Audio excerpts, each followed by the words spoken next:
Oh, it's a hat. I thought it was a little pug in his I chair. couldn't see what it was. Like, legitimately. Get at it. Thought there was just a pug. Hello, everyone. Let me just take a look at it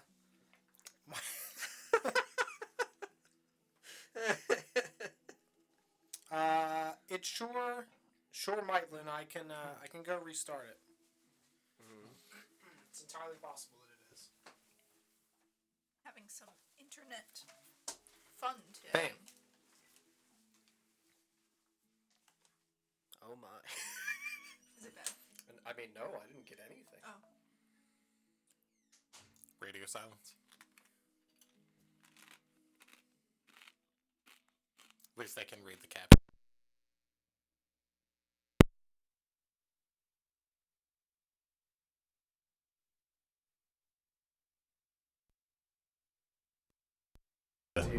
Get the stream going.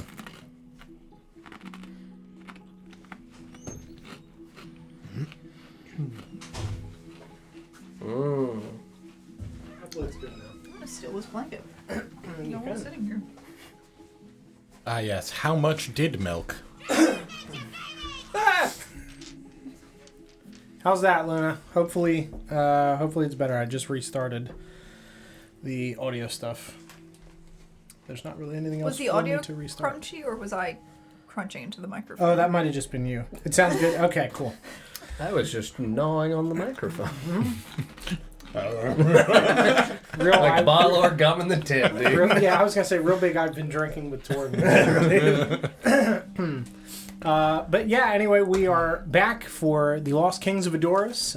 It's been a while, but we're gonna go around the table real quick, introduce ourselves, then I'll recap everybody, including myself, as to what happened last time, and then we'll pick up. John and I play Marcus. Got her. Look what you did to her, Don. 3 months and you've learned nothing. Poor timing. Poor timing. It's like I've forgotten how we even start these things.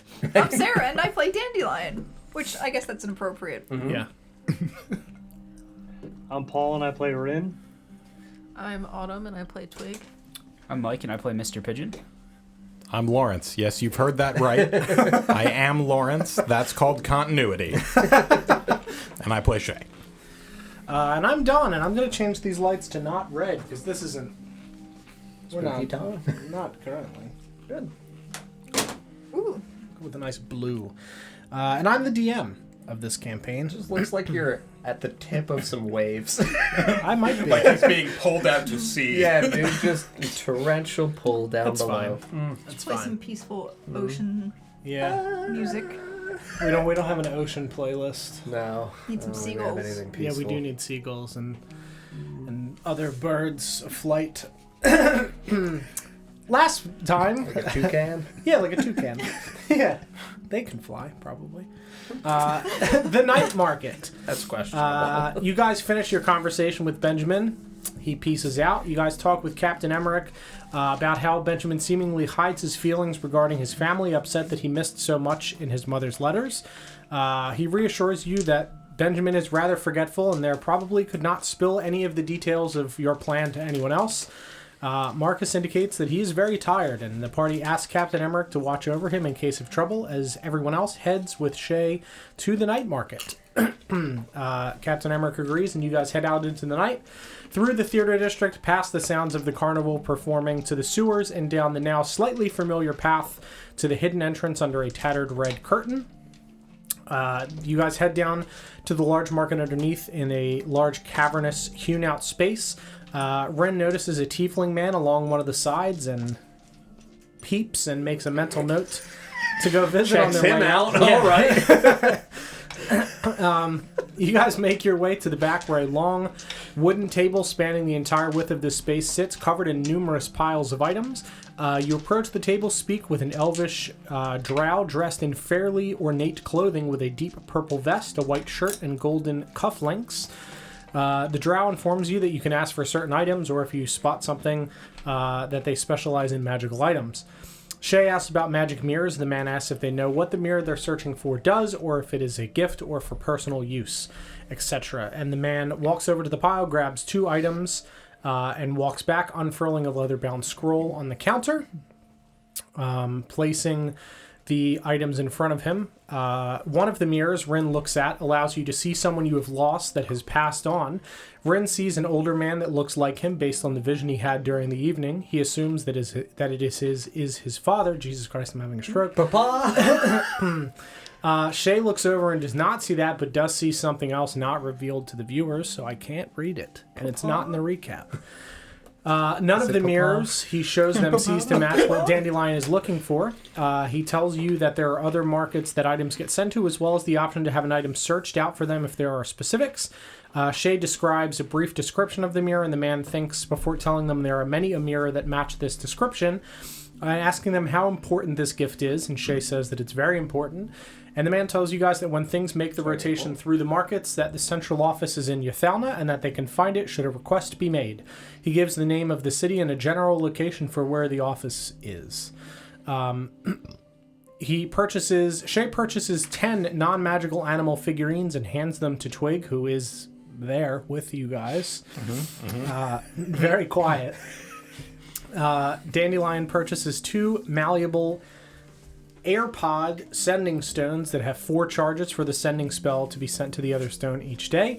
Rin inquires about any spell scrolls, and he is told about a spell that produces a cone of draconic energy but decides not to purchase it. You guys head out over to the tiefling man that is selling daggers at a stall that Rin noticed on the way in. He says with a fairly quiet and nervous sort of voice, asking if you guys are interested in weaponry. He introduces himself as Koros and says that he does not, in fact, have many or any magical weapons, that he handmakes all of them himself and brings them here to sell so that he can sell weapons to the common folk, despite the guards being unhappy about this. Shay purchases 2 small silvered half-moon shaped daggers that are easily concealed, a hiltless blade that can be kept between the fingers. Dandelion also purchases a small dagger that is retractable and flips down into the hilt. Rin asks Koros if he knows much about spellcrafting, and Koros tells him that his people are very familiar with that, and it's the reason that he left. He is from the Amnon Empire, born there, one of 2 tiefling kingdoms that are constantly at war. He does what he does here with trying to arm people with small protective weaponry because of how his home was. His family crafted spells but were killed, and he fled, not wanting to get involved in the business, and swore never to do magic. He is cursed with its ability but does not use it. He tells them that he doesn't like magic and that he could give this gift to someone else and take it away from himself, he would. He said despite it being a great many years, the memory still stings. Koros asks why Rin inquired about spellcrafting, and Rin tells him it interests him greatly and that he is a scholar. Koros sighs loudly and pulls a small leather-bound notebook from his bag, handing it to Rin. He tells him that it is full of information on spellcrafting, some of its history, things that he wrote down in his time at home and couldn't bring himself to burn it, and that he kept it around just to feel the weight. Rin tells him that he can't take it and asks him for a price. Koros tells him that he's been trying to get rid of it for the better part of 15 years and that it'll be doing him a favor, that it is in better hands than in his hands of the scholarly man like Rin. Rin puts down 5 gold and Koros thanks him and tells him please be careful with it and burn it when he's done with it, that the knowledge is dangerous, sighing again as he says so. He says that should they need him during the daytime, he usually heads to the tower to look out across the land towards the sea around midday before going to sleep after being up overnight, though he doesn't sleep much. You guys then head towards an exotic pet shop that catches Dandelion's eye. Dandelion flies over to a small fish tank with a small gnomish man feeding them, who's immediately startled. Dandelion purchases a small fish in an orb named Mortimer, an opalescent beta fish with a sapphire stripe. It's much larger inside, and if she doesn't see him, she can call his name and he will come into view. It's pocket dimension adjacent, but not a pocket dimension, and it only holds a very small fish. Shay also purchases a small shimmer-sized cowboy hat with a strap, presumably for Shimmer. The salesman, Dinner Plate, tells them that his grandfather was named Dinner, and then his great-grandfather Diner, and his great-great-grandfather Din, and that's as far as it goes. Rin asks what his grandfather did for a living, and Dinner tells him that he hunted exotic animals, and he did not wish to do that, so he started his own business protecting them. You guys head back towards the tavern to go sleep for the night. Back in the tavern, Marcus has successfully bathed and gotten the paint out of his hair. He walks back towards Captain Emmerich and thanks him for never having given up, despite Marcus being close to doing so himself. Captain Emmerich says that he doesn't have the luxury of giving up, generally speaking, and there are times that he has wanted to give up, not on Marcus, but with all of this horrible situation. Marcus says that we all wish to give up at times, but we must rely on the strength of our companions and friends and move forward. Captain Emmerich says that he pays Benjamin so much mind because he is someone to work on during all of this darkness, and that he deserves a chance to change and be better with a better situation. Marcus says that he understands him in the sense that he knows the sensation of not allowing yourself to give in to overwhelming, complicated thoughts and to just be frivolous to hide the pain, and that there is peace in that. Captain Emmerich nods, agreeing that it is true that there is simplicity in it, and that when you can't do anything about it, it is sometimes better to not think on it at all and clear your mind. That tomorrow's actions are not the thoughts of today. Marcus thanks Captain Emmerich for all that he has done and all that he will do, and he hopes that Fjordain will thank men like him for their role in the city's salvation, and that there may not be a parade, that he is at the heart of it all. Captain Emmerich says that he needs no parade, but that he would like to see the dawn, which Marcus agrees. He tells him that Marcus is saving a great many people by following in his father's footsteps, and that he does so despite all of the tragedy and loss, and that he would have understood if Marcus had not turned out the way that he is now. He tells him that he inherited his father's fervor and his mother's prudence. The two of them speak further, and Captain Emmerich says that he isn't certain that if there is a beyond, but if there is, that his parents are watching down on him and that they would be proud of all that he's done, and that each dawn that rises is a glimmer of light that comes from them. Marcus says that no matter how beaten or broken he is, that he will survive the dusk, and that he will always stand in reverence and honor of the name Marcus Shaw, and that one day the name will inspire trust and loyalty in the city. Again, Captain Emmerich tells him that even if this older generation is too blind to accept that the name Marcus Shaw has changed, he will set in motion the next generation to do so. Marcus goes to sleep with the two of them speaking further about the stories of his father and the great many things that he embellished on slightly, not being a very good storyteller. And we will pick up the following evening, after having gone through a full day of rest and gathering your thoughts, as the plan for the following evening was for Mr. Pigeon and Twig and whoever would like to go with them to go to Jandar's office, search for information, and then blow it up with dynamite. So I will let you guys discuss your plan as to what's happening and who's going. Would I have been informed about I believe you knew they were doing during that. this course of the day? Bless you. Thank you. Yeah, I believe that you guys discussed that over dinner the night prior, so you knew that this was happening. Good. Yes. I'm not really the dynamite person of the group. I'm much more the, well, I don't want to say lawful man, but... I can shoot things from far away. Oh, that's good. Is that... Do you need to do that for the dynamite? I don't know. I don't know how dynamite works. Are you going to go with them and do the dynamite? I don't... Would you like to? Do you need help? I think that's a yes. Shay, are you going to the dynamite party? Do you need me for the... It sounds like I'm going with. You're certain you don't want to join us? Young master, are you also going to the dynamite party? No, I have some reading to do, but do you need some dynamite? Now is about the time that we thought we would ask for the dynamite. Yeah, I'll give them. I think I have to double check. I think I have like 5 bundles, so I'll give them like 1. I mean, Yeah. It wasn't a big building, right?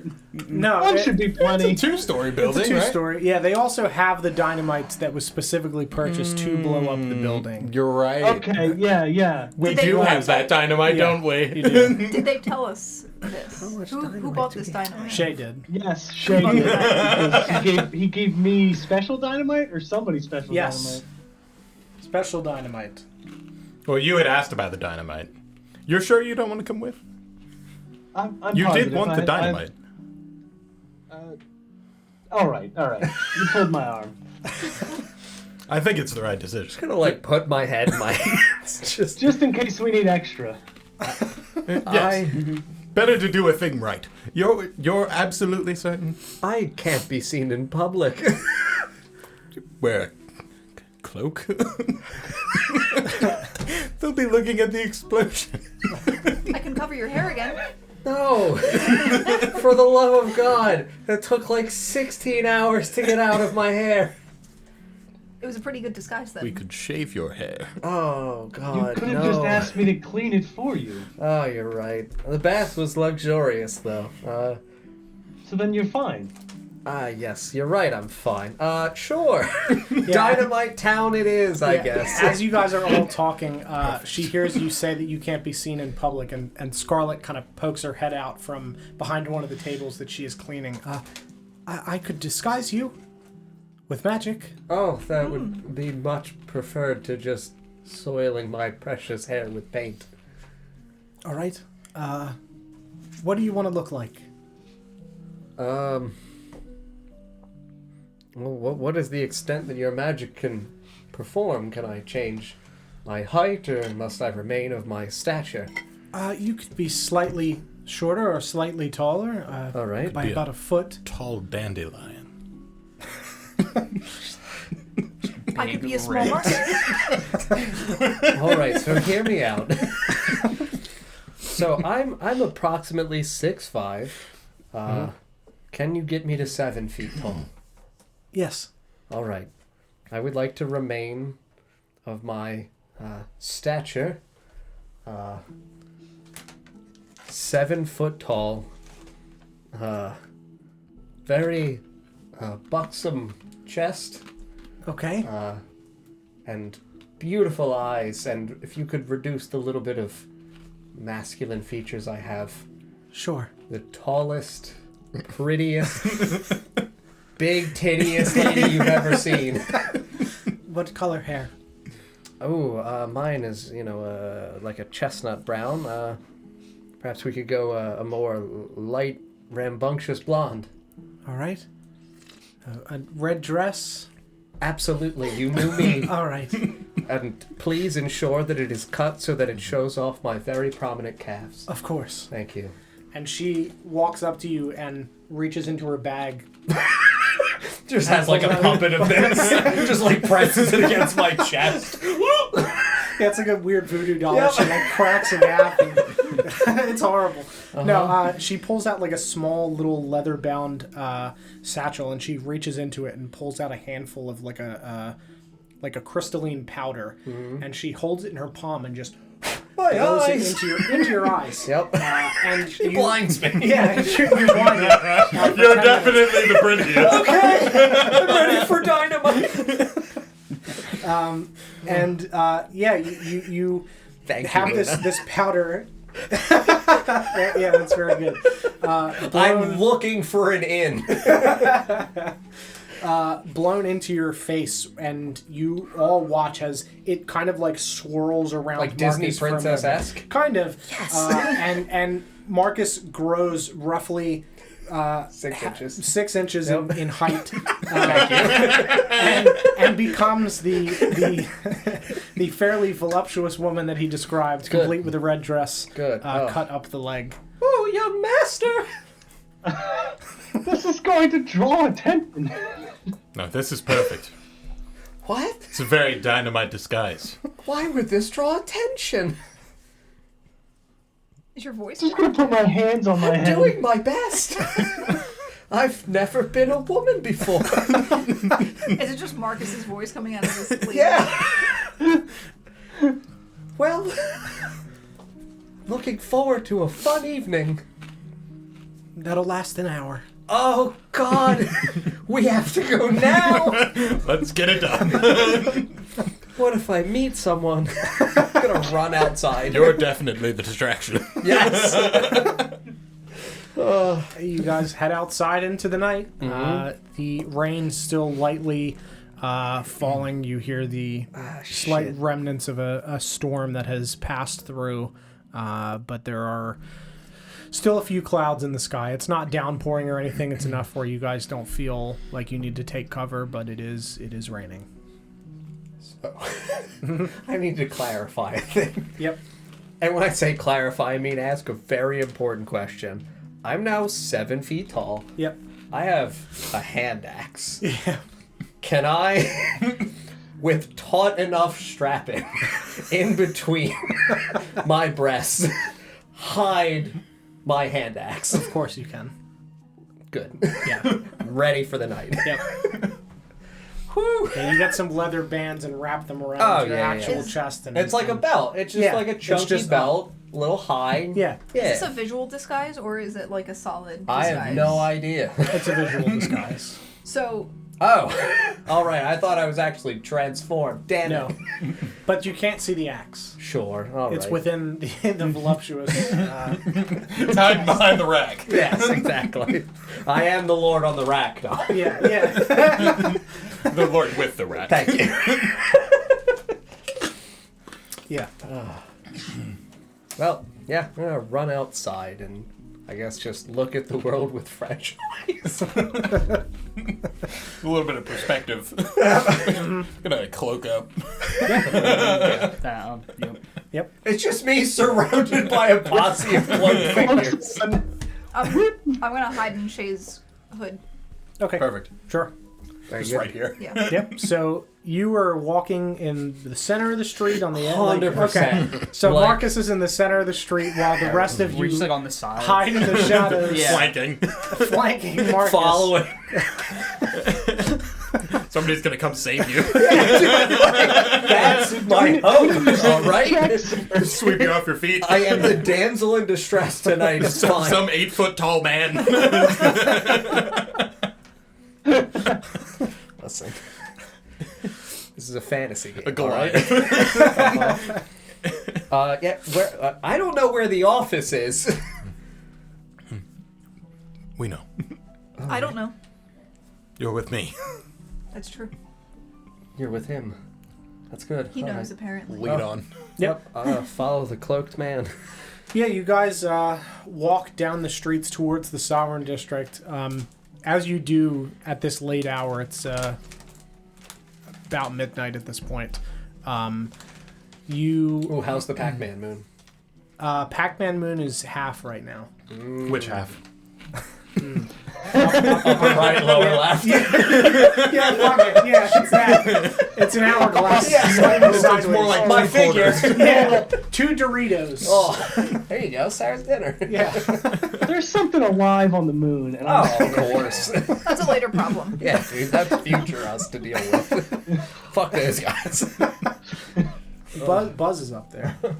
oh, which one? Both.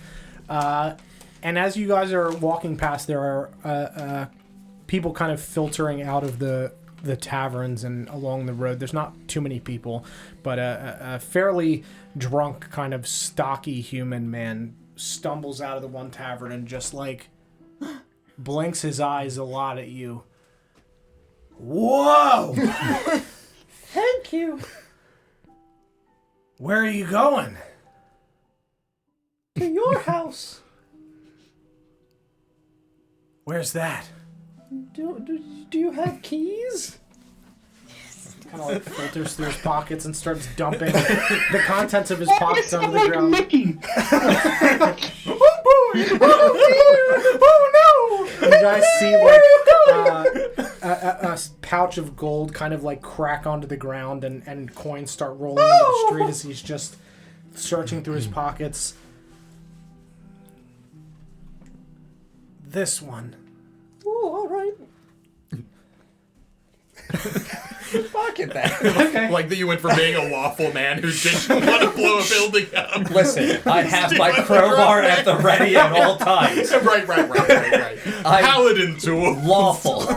Didn't say which side of law we were on. Maybe I could get us a drink and bring it back out in the street here. Yes, you should do that. I'll wait here. All right. He walks off. All right, let's walks go. back to the tavern. We have a house. Bustling. That's a key. To a house. But we only have the key. We'll find the house. It was a very convincing performance. Thank you. Whew, this is tough. We should keep moving before our hours. Absolutely. As you go to pocket the key, Yeah. you see that it's scribed with Frazzled Fox on the side of the key. Hell yeah. Does it have a number, or is it just the No, inn itself? yeah, no, it has a number. We might have owned a business now. I can retire. All right, that's the rest of this campaign.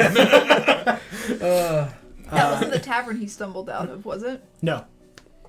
No, this was the inn. That's the inn at the entrance to the city that you guys were in originally before you were ferried away from it and told that it's bad. Gotcha. Really, we're doing him a favor. Yeah. Yeah. Right? It ain't lawful. I robbed It's all him of about perspective, Yeah. of which you're acquiring a new one. Absolutely. Yeah.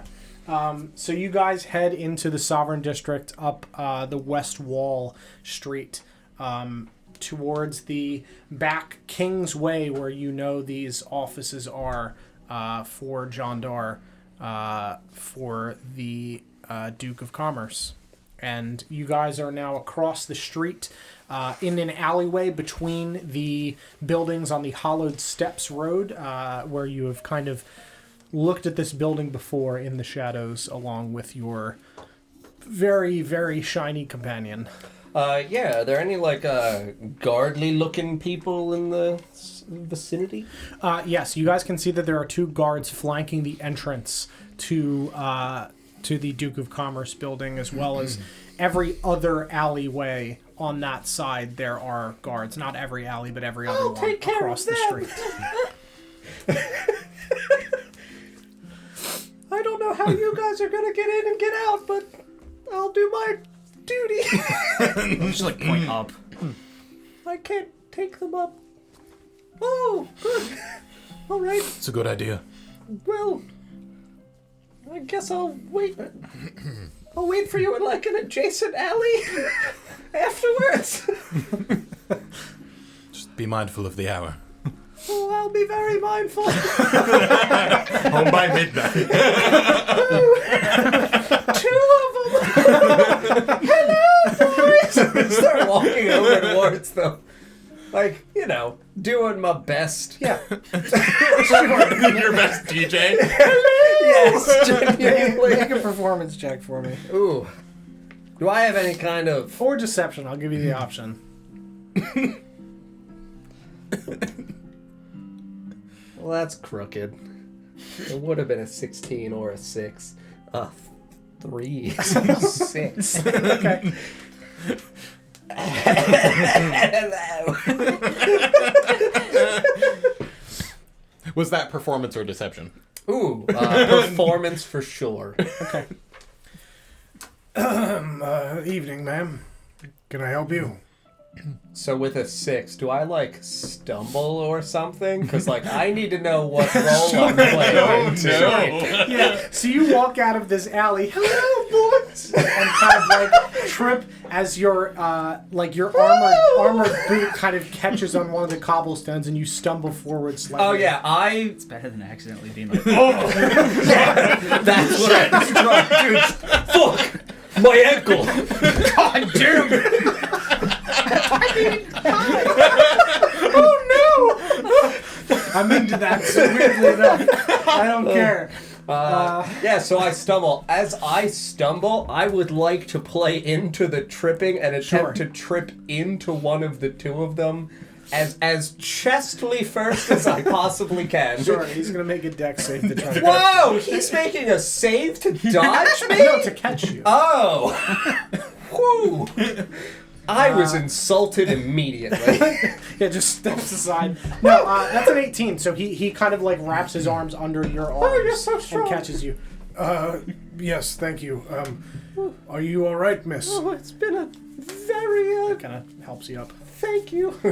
How tall is he in relation to me? He's 5'5". Oh my god! I tower over him! Thank you! You're a good one! Yeah, I mean, I'm gonna put my incredibly still muscular arms out on his shoulders. Thank you so much. It's been a very strange evening. Yeah, I can imagine. My name is Victoria. It's nice to meet you, sir. That's so crazy. My name's Victor. Wow, what are the odds? Yeah. There was a strange man in the alley who was saying some very unkind things to me. That's surprising for the Sovereign District. There's not usually those types of folks around. Oh, I don't know if he was from the Sovereign District, if you catch what I mean. Trash. Yes, I think he doesn't belong here. Understood. I can take a look. Please, let me show you to him. Of course. The one guard walks away. I have a fucking axe. He's gonna fucking Mel Gibson Patriot this dude in an alley. The one guard flanking the door walks with you towards the alley to check out. So he pulls out a hooded lantern and opens it and kind of walks towards the alley. Hello there. Anyone? So, because this is just an illusion that has covered me, and I would still have all of my things, I'm gonna pull out my instrument of illusions, which I don't know if we ever clarified what instrument it is. Do you have instrument illusions? It's a trombone. I think I do. You don't remember his you give it list to of me? Damn definitely it! not paladin items? Yeah, you gave it to Dandelion. Fuck! I guess I'll pull out my crowbar. What is everyone else doing? Much less subtle. So what alley is this Yes, guard? this I alley, would just not like have when let they him grab do one. it. Let me show it to you. This fine stranger right there. Get out there, deal with him. Snap. So Marcus has led one of the two guards away from the entrance. Is the other one paying attention to the other guard walking away with this strange tall woman? I should hope. Yeah, he is absolutely looking at Marcus's ass Good. Perfect. as they walk away into the alley. Take advantage of the moment. Yeah, try and sneak rush across. Sure. Stealth checks. You guys can do it as a group with advantage, or you can each do it. That's up to you. What do you mean as a group? One person can roll it with advantage, or you can all roll it individually. And take the highest. That's up to you. It's always better the other written. What? I don't know how we're doing this. No, Okay, never so- mind. Everybody roll stealth I've checks. rolled. That's running across. Do I roll a stealth check? Yes. No, because you're Oh, with yeah. I already Shay. have it. It's a 22. 21. 25. 16. Okay. I did my job. Yeah. No, He rolled with disadvantage and rolled a nat 1. So, My ass is yeah, juicy. he is. You're the really other getting guard the is- Oh sway yeah, in 100%. there. Let me leave you. Just drooling on himself. the other guard adjusts his armor as He also grew 6 inches. Is he following? With no. a nat 1, my ass juicy. he walks a Hypnotized. Yeah. couple steps away from the door and just kind of looks down the alley as you guys walk and takes a few more steps and looks further down the alley, and you guys scurry across into the alley next to the Duke of Commerce building with absolutely no one noticing you at all. This is the greatest use of compelled duel I will ever pull off, because it specifically says, on a failed save, the creature is drawn to you, compelled by your divine demand. I will not actually cast it. I'll let them do shit first. Okay. You won't cast it yet. Welcome back, Ivan. I hope you're doing well. Oh my god. Which Y'all we're in the scurry alley. across. You know a way in Yep. from here? Yeah, I'll try to go the way we went last time. Sure. Which I think we went up on an adjacent roof and jumped across. Yeah. So I would walk up with my spider shoes. Yep. And I would drop a rope down for anyone else who isn't so great at climbing once Sure. I get up there. Twig, are you going up with Mr. Pigeon, or are you Yeah. waiting on the ground? No, I'm going up. I also have spider shoes. Okay, yeah, so you guys watch as Mr. Pigeon and Twig just walk vertically up the side of this building. Yep. Drop That the rope. tracks. Tie the rope to something up and roll it down. Yep. And Did a you know rope. they could do that? Fuel. You'll sleep easier knowing they can do that, right? No. You're gonna like wake up in the middle of the night and they're both gonna be standing on the ceiling looking at you. I think we knew that. Didn't we I'm know that? locking doing the it. doors Yeah. and the windows tonight. That's probably for the best. Yeah, and you guys make your way up to the top of this building. You dangle a rope down. Anybody that is climbing up, make an acrobatics or athletics check, please, to climb the rope. I'm gonna fly up. That's fair.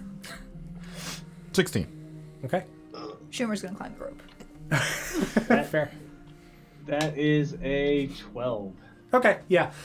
Shay, you get up there fairly reasonably. Ren, it takes you just a little longer as you kind of I'll you give him go my up. hand as he gets close. Sure, yeah. You kind of like spin on the rope as you're climbing, as you lose your footing a little bit, but you're able to get yourself I'm up. spinning the rope. You fucking stop it! Schumer got a 4. Shimmer got a 4. Okay, yeah. Shimmer like climbs up and then just hangs there and just like looks up at you. Come on. Pull the rope up with Shimmer once we're all up. Yeah, you guys all make it up there and you yank the rope up as Shimmer kind of just gets pulled along up to the top and he hops off and just climbs back like into the hood with Dandelion and just like shakes himself slightly. All right, where from here? All right, so then I will cast Pass Without Trace, since I think last time there were some guards around. Yes. So I'll cast that, and I'll try to lead toward where I think those guards are to take a look. Sure. And bring people with me and try to, like point Yeah. out. So you guys have climbed up next to like an elevated portion on the roof that you remember that there was a door with stairs that led down into a hallway that led to the office. You guys went through a window. I say the last time we went through a window instead, But yeah, you cast Pass Without Trace. You peek slightly around the this wall, and you see that there is a guard standing, looking out into the night with a lantern on the wall behind him, next to the door. Okay. I guess I would gesture toward him and kind of like open it up to everyone else and point to the window. See what we want to do. So we're on the building on the opposite side of the alley. You're on the actual building. We're on the building. Yes. Okay. And this dude's on the roof. Yeah, so there's like it's an like a balcony. elevated portion that's up, and then the rest of the roof is here. You guys are on the side here. There's like a portion that is set off to the side. So he's in front of the door here. You guys are peeking around looking at him. Sort of like a fire escape type Yes, thing, kind of like a situation? fire escape. Yeah, like a raised up fire escape. So he is above us. Yes. And Well, sorry, he's on the same. So there's a flat plane, then there's a raised portion with a door with stairs that go he's down. in front of the door. He's in front of the door. You guys are on the side of this little raised area. And then there's a window that isn't past him, right? Like That's down. right. Yes. I was able to get to it because of my shoes. Yes, Okay, you it just might be walked harder down with and- other and- yeah. people. Gotcha. Yeah, I would gesture toward that guy, and so we're gonna have to go in that way. if we get him over here, I think we can probably take care of him. Cutting back to me, let's see. Yes. So as they're making their plan, Marcus, what are you doing in the alley? Well, I mean, this guy came over and like called towards Yep. this alley to have anybody who is out here, obviously step forth from the shadows. Does anyone step forth from the shadows? No. Nobody comes out. He just, the guard kind of looks around confused. He was, as you said, trash, gutter trash. Smelled foul. He dropped this. I'm gonna pull out the key. Okay. And He threatened me. Asked me for my coin purse and more. understandable. Sincerest apologies, miss. I can have someone look into this to deal with this perpetrator. That key will help, certainly. It will. Yes. I do not see a room number on it, though. There was a room number. Oh, there was. Yes. Okay. Yeah. Oh, forgive me. I did not notice it. I mean, I'm not one to really like to let foul people get away with crimes. Oh, I completely understand. It's just wrong. You do? No, I don't let people get away with crimes. Yes, I would you like to help me? Yeah, absolutely. Like I said, we can have somebody look into this. No, I mean you. Look Oh. into it with me. Now? Well, we have the key. He clearly Well- is probably on his way home. Yes, but unfortunately, I do have to guard this this door here. Oh, Yes. forgive me, I didn't even see the door. I was lost in your eyes. Victor?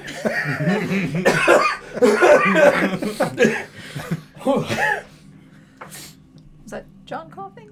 Yes. It needs to be.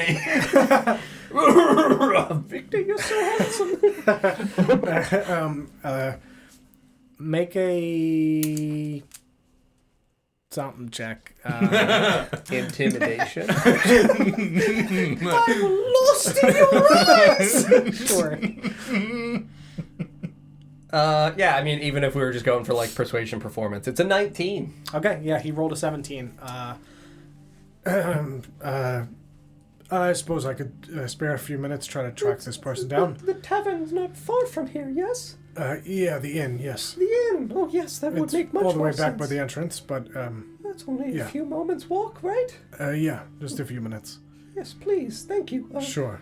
Your friend can guard the door on his own, correct? Yeah, let me just tell him and I'll be right back. Yes. He turns and walks back over. Gonna help this woman with something trash.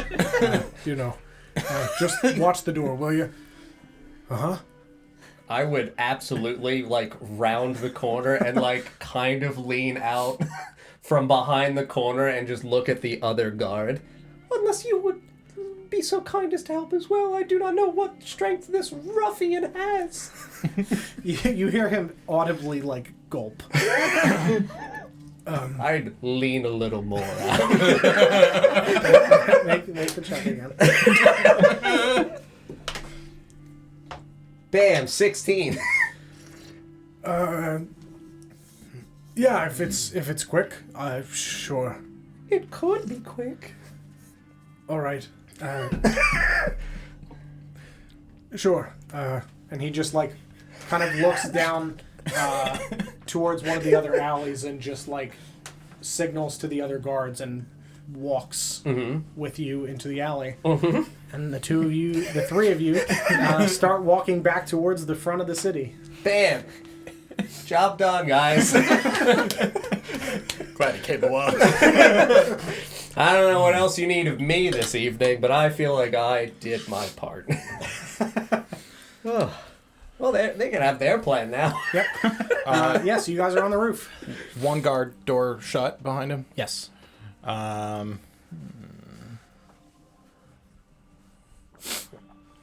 a little bit of noise. Make it sound like we just thieves that don't know what they're doing. He rounds the corner, and we give him the business.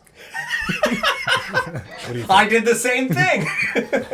Yeah, I would thaumaturgy a sound of like, I don't know, thieves' tools being used poorly. Whatever that Sure. sounds like, metal on metal, just Yeah. like scraping. Some keys jingling. Yeah. Yeah. And you hear footsteps walking towards the edge of this little raised area, and he turns the corner. Knuckle daggers at the ready. Sure. Pounce. Yeah, go ahead. Roll your surprise attack on. With Knuckle advantage. daggers. Yeah. Evidently. Anybody else doing The man anything? sold me silver knuckle daggers. Okay. Because you guys can kind of all unleash at once here as he rounds the corner. Yeah, I'm just gonna whisper, I'm on the ground. Float a little bit. How's a 21? Yeah, that hits. Sneaky parties. The sneak party. How do rogues work again? Yeah. You deal a fuck ton of damage. Well, that's what we're trying to do. Once you hit, you roll a bunch of dice. A whole lot.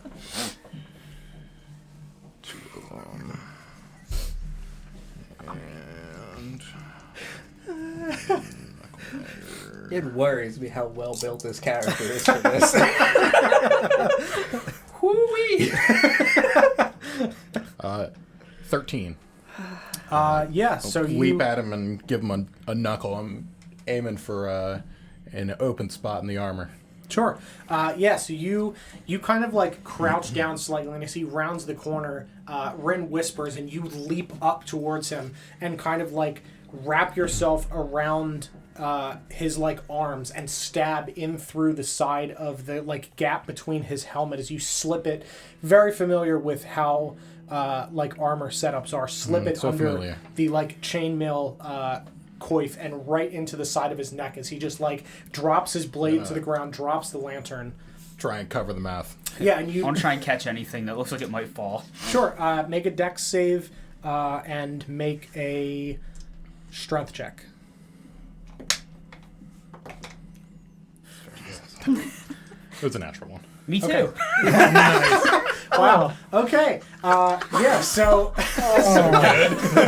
Yes, bring it in. Should kick the lantern like a football. Oh no! On it out over the city. Something lights on fire.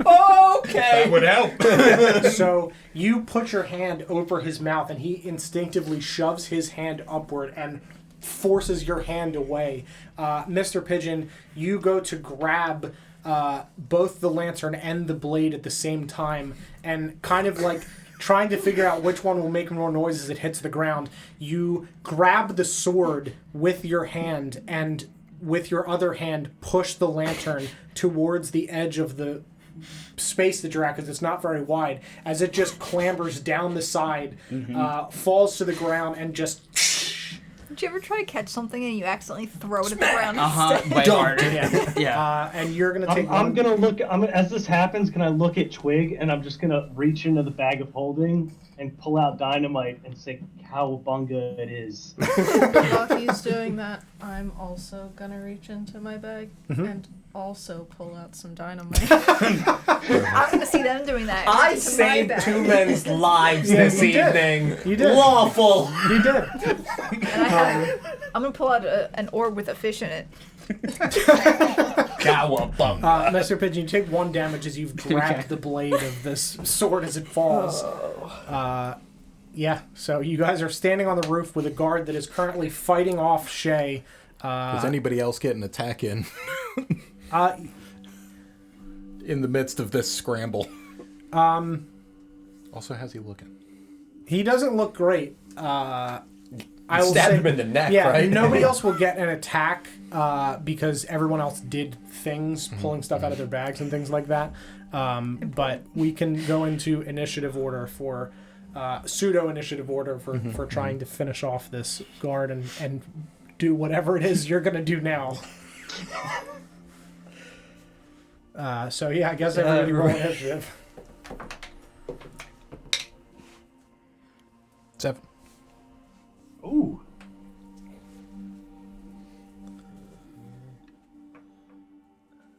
Mr. Pigeon? 12. Are we far enough away that we don't hear this commotion? Yeah, you guys are far enough at this point. Twig? 16. Rin? 22. Whew, Dandelion. 18. All right, Rin, you're up first. Oh shit. Okay. Dynamite in his mouth. Just playing around, huh? You said it is evening, correct? Because you said he was grabbing a lantern. It is evening, yes. Okay, good. Hold on, let's take a look here. Yeah, I mean, I'll use my bonus action to cast Shadow Blade, Uh-huh. and I'll attack the dude. Sure. And since it's dim light, I should have advantage. Yeah, absolutely. If I can find my other D20, damn it.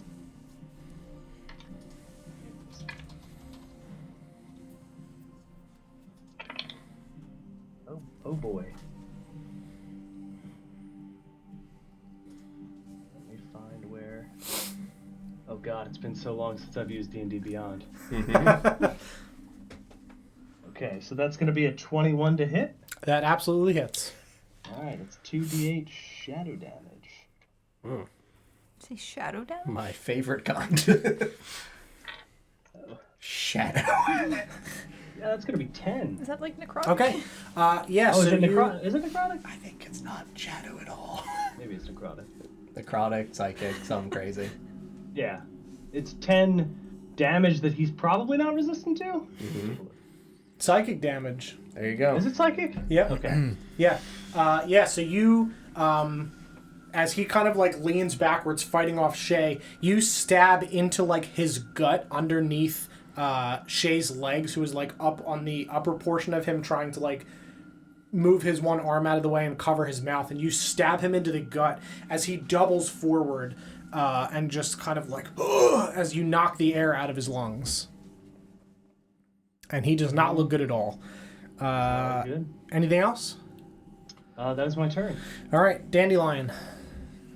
So he was around in the corner. The door was on the other, like on the other side of this corner. Mm-hmm.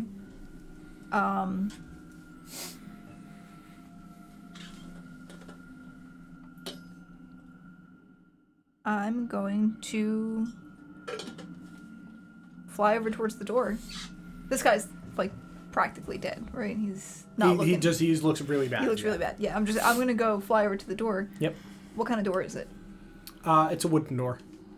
Like a regular Mm-hmm. looking. Yeah, with a like big latch handle. I'm gonna try and open the door. Yeah, it's locked.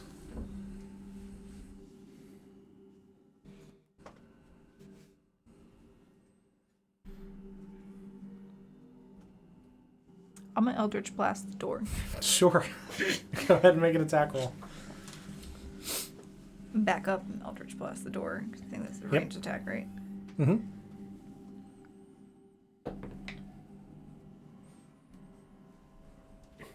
It's been a long time since I played. How do you play D&D again? Mm-hmm. Right? 16. No, sorry, 21. Okay. Yeah, you back up about 5 feet, 10 feet, and you Eldritch blast forward and crack into this door as pieces of wood just kind of fall down the stairs on the inside. Door's open. In a moment. Knife like in this man's neck. Hold on, Dandelion. Right there? Anything else? Hex the door. Fiend. I'm gonna look out over the... Just over the alley below and see how much of a ruckus Sure. we've caused. Make a perception check for me. 16. My perception is higher than I would have thought. Sure. You can see that there is another guard moving from one of the alleys towards the sound of this lantern hitting the ground. I'm gonna point down there, and then that'll... Very good. Next up, Twig. I'm gonna take out my rapier Mm-hmm. and stab him. Mm-hmm.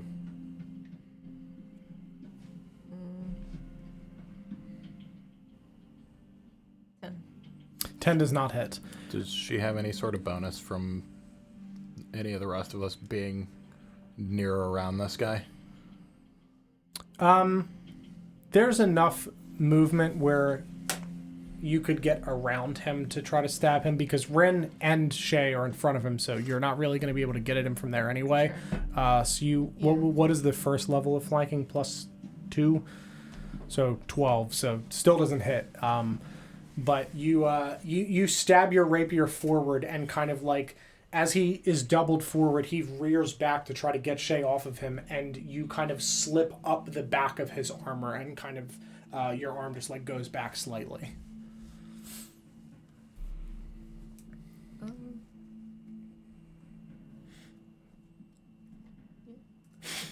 I'm gonna look sad. Okay. Dynamite in one hand, rapier in the other. No. All right. Next up is Mr. Pigeon. Alright, yeah, I will pull out one of my sickles, and then I'm just going to flip this guy's sword that's in my hand around. Yep. And I'm going to try to hit him with the sword first. Sure.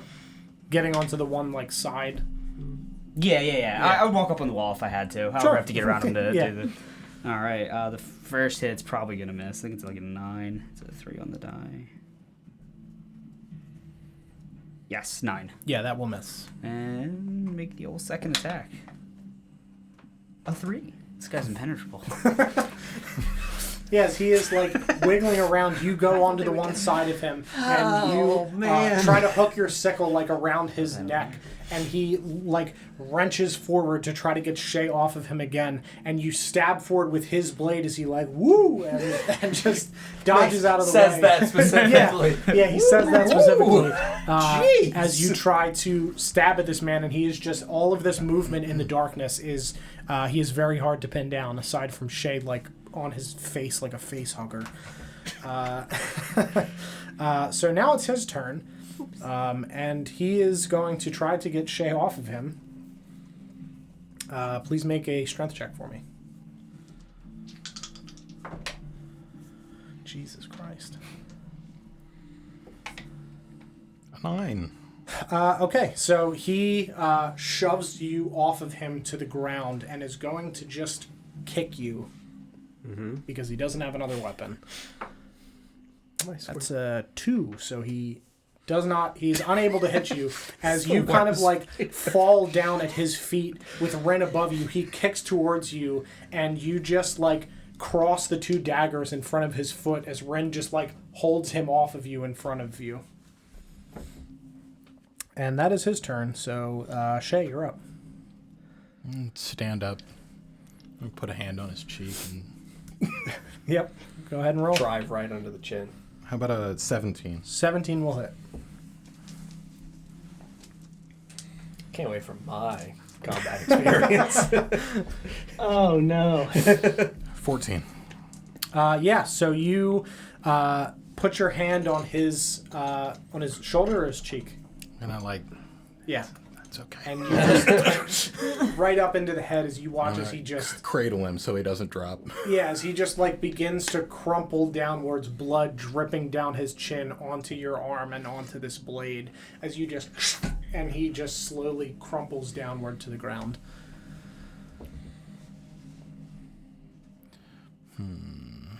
How wide's the alley? The alley is 10 feet. How far down is it? About 60 feet. It's a big alley. Okay. Yeah.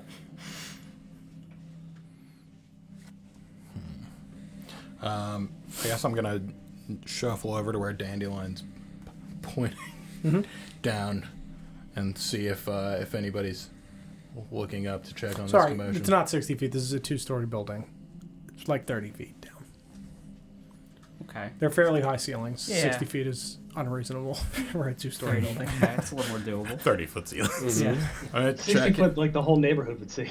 Yeah. Yeah. check on the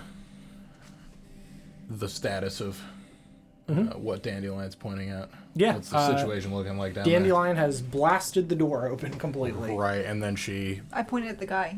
Oh, yeah. So you see a guard walking into the alleyway to look at this lantern. He's walking into the alley where the lamp fell. Yep. It's pretty dark. Yes. Guess I'm gonna... How close is he? He's in the alley? Yeah, he's in the alley. He's at the front of the alley. I'm just gonna lean part way out over the edge, not all the way. Oh, sorry about that. Dozed off a little bit and accidentally kicked my lamp. Make a deception check for me. Rolling like garbage. Dirty 20. Okay. He looks up and kind of like shines his lantern up slightly. It's fine. Just be more careful. You have a second one up there. Yeah, I've got another one. All right. Is there like another lantern nearby? There's not. I will pull the one from my bag and Sure. like, try to hand it toward him. Yeah. I'm hanging out over there. I'll like fumble it a little bit. Yeah. Oh, shit. Please don't drop that one. Clean it up when you're done your shift, please. Of course, thank you. Thankfully, it didn't catch flame down here. Yes, that's a blessing. Hate to lose my job over something like that. Yeah, I Could probably be convinced not to say anything, but we'll talk after your shift. Yeah, buy you a drink or something. Appreciate that. Be safe. You too. He walks back out of the alley. Yeah, dust myself off. Drop the bag. Shay turns around. I'm holding the stink shroom. We don't need this. Not yet. But that's a really good idea. Alright, where were we? I got the door open. Perfect. Gonna drag this body around the corner and hide it? Yep, sure. in the stairs, presumably. Where it's least likely to be come upon by somebody patrolling. Sure. So Yes, if you there's a shove it spot along the other side. on the roof Yeah. that is not in immediate eyesight if somebody came out here. Yep, sure. Ren, can you take care of the blood? Sure. I'll Good. prestidigitation the blood. Yeah. All right, as you guys are finishing that up, cut back to Marcus. Oh dear. Making my way downtown. Walking fast. Yeah. Really nice night. It is. I've never seen the moon like this. Isn't it raining? Huh? Isn't it raining? Yeah. It is. They're very nervous. Okay. There's a 7-foot tall I'm one so here.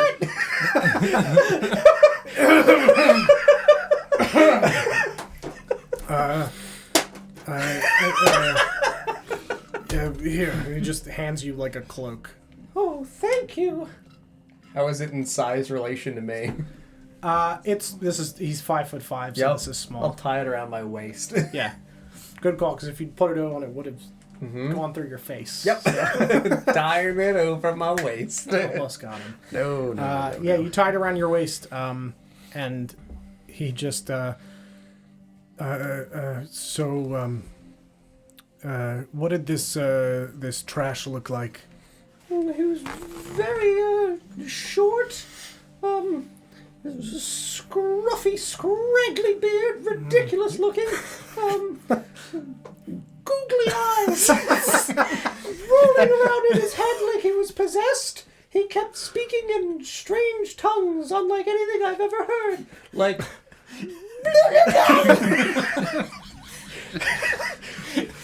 Have you ever heard anyone speak thus? Not remotely, but... And he held aloft a strange object.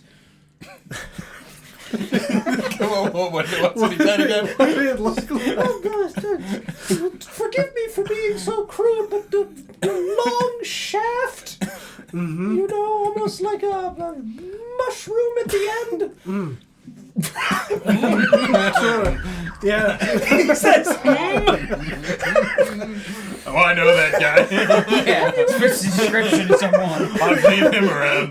Bill. That was fucking weird. Back at it again. Have you ever seen this man or heard these voices? No, I've not heard any voices. That doesn't sound familiar, but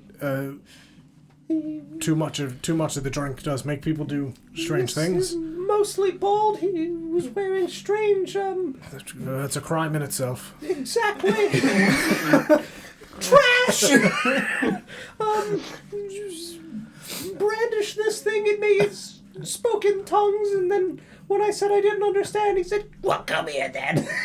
"Oh, that's horrible. I'm terribly sorry, man." Yes. How horrified is this guy actually looking at this description? I mean, he's pretty concerned.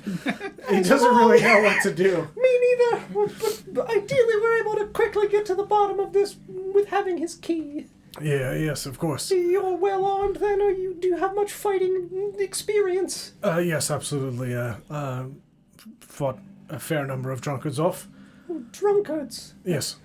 Okay, have you ever fought in, like, big battles or anything? You're so strong. You're gonna squeeze it as, like... Is he wearing, like, nice armor, or is he in, like, leather, or... Is he in, like, yeah, chain? he's in, like, chain with, like, bits of plate in certain areas. Sure, yeah, I would squeeze at his, you know, big pauldrons, you know? Yeah, thank you. No, I've not fought in any wars on the front or anything, thankfully. Just a city man. Oh, I'm very glad you haven't. I'm gonna, spank him ever so slightly. Anyway, here we are. Oh dear, I didn't even realize where the time had gone. If you'll give me the key and just wait outside. I'll hand him the key. About how much time has passed? It's only been like 15 minutes. Oh, I got time. 20 minutes since it's been cast. Oh, I've got plenty of time. I could go in with you. No. Like I said, I despise ruffians. They just really don't butter my biscuit. Make a good deception or intimidation check. Persuasion? God, sure, persuasion's fine. Shabam! 14! Alright, I'm rolling just 10s and 11s Good. all night. Sure. Do you have a weapon I could use? Uh, I've never fought anything, but this feels so invigorating. Yeah, I've got a second short sword here. Oh, thank you. Yeah. Take the short sword. Well, come on then. All right. Oh, you lead the way. I am still a little afraid. All right. Yeah. So strong. both guards walk in front of you. Walk up into the tavern. Walk up the hall to the room and click open the door and push it open. Swords brandished out and walk inside. Yeah. Is the room illuminated? It is not, because the person is not there because you took their key. I know. In the street looking for you. Good. Now it's just me and these two boys alone in the dark. Them in front of me. So the room is dark. Do they do anything to attempt to illuminate it? Yeah, the one has his lantern out. Okay, so what does the room look like? Similar to the room that you guys were staying in before, there's one bed in the corner. There is one window above the bed. There is a table and chair on the one side, and a small dresser on the other. It's fairly bare. It's messy. There's kind of like clothes strewn about. Oh dear. This is... What if he's still out there hurting someone? He might be. I'm gonna swiftly drop to all fours and begin crawling and, like, very exquisitely posed, high-cheeked, pouring through piles of clothes to look for clues. Sure. Well, aren't you going to search with me? Sure, yeah. There could be something suspicious or nefarious in here. I suppose so. Yeah, okay. One of them goes and, like, looks under the bed, and the other one kind of just, like, looking through the dresser. I'm going to attempt to discreetly pull out my crowbar from the pile of clothes. Oh, dear! Sure, make a stealth check. Stealth. Woohoo! Or sleight of hand. Jesus Christ, I'm rolling so low. A dirty one. Okay. Yeah, you go to, like, pull it out, and you, like, clang it onto the ground, and they whip around. Oh dear, you. this was in one of the sleeves! What a terrible villain he must be to hide such a nefarious object in his sleeve! That's just a crowbar, ma'am. It's A crowbar? yes, it's used for opening, like, boxes and things. Like other people's boxes? I What nefarious villain would open another person's box? Really making a case for this paladin tool. I suppose it Grave could on be. this one. I suppose it could be. Well, that sounds quite criminal. Yes. Did you find anything under the bed? Unfortunately not, just more clothing and... Did you look with the lantern? Yes. Good, all right. What about that closet over there? Point at Sure. the closet that should be in the room. Sure. And he walks over and pulls open the wardrobe and starts going through things in there. Very good. What is the other one doing? The other one is looking through the dresser. Very good. I'm going to discreetly move towards the door and attempt to hip check the door closed. If there was anything furniture-wise in the presence of the door, I would feign as though, like, if there's like a coat rack, I would feign like I'm moving towards the coat rack and just quite clumsily knock the door closed. Sure. You do that. Good. Great. Do they notice? Got big hips. One notices, the other doesn't. The one on the dresser kind of like turns around towards the door. Is there like a cloak or anything, or like a hat on the Yeah. coat rack? We might have any strange things in his pockets. Could be. It's okay to look. Yes. Thank you. We'll go through this man's pockets of this cloak here. Yeah, you don't find anything in the cloak pockets. I'm going to attempt to discreetly pull out one of my iron spikes from his pocket. Sure. Make a stealth check. Or sleight of hand. No, it's an at one, it doesn't matter. 11. Yep, he's still searching through, and you pull out that out. Oh dear! Sharp and pointy! It does seem rather horrible, ma'am. I'm sorry. Are you sure you don't want to wait outside? I might. At this point, this is getting quite perilous. Yes. And I'm not very equipped with just this short sword. Yes. Why don't you wait outside and we'll come down shortly. Oh, thank you both so much. You're welcome. It has been a very exciting experience, but I do find myself just far too wet for this. Forgive me. Yes, understood. I'm very sorry. You sure you don't need any other assistance before I wait outside? No, we'll be all right. Thank you. Okay. Well, you do. Let me know what you find. Yes, of course. We'll do. Open the door and Yep. step outside. Mm-hmm. What is in the hallway? Not much. There's like a couple little tables along the windows with like a vase.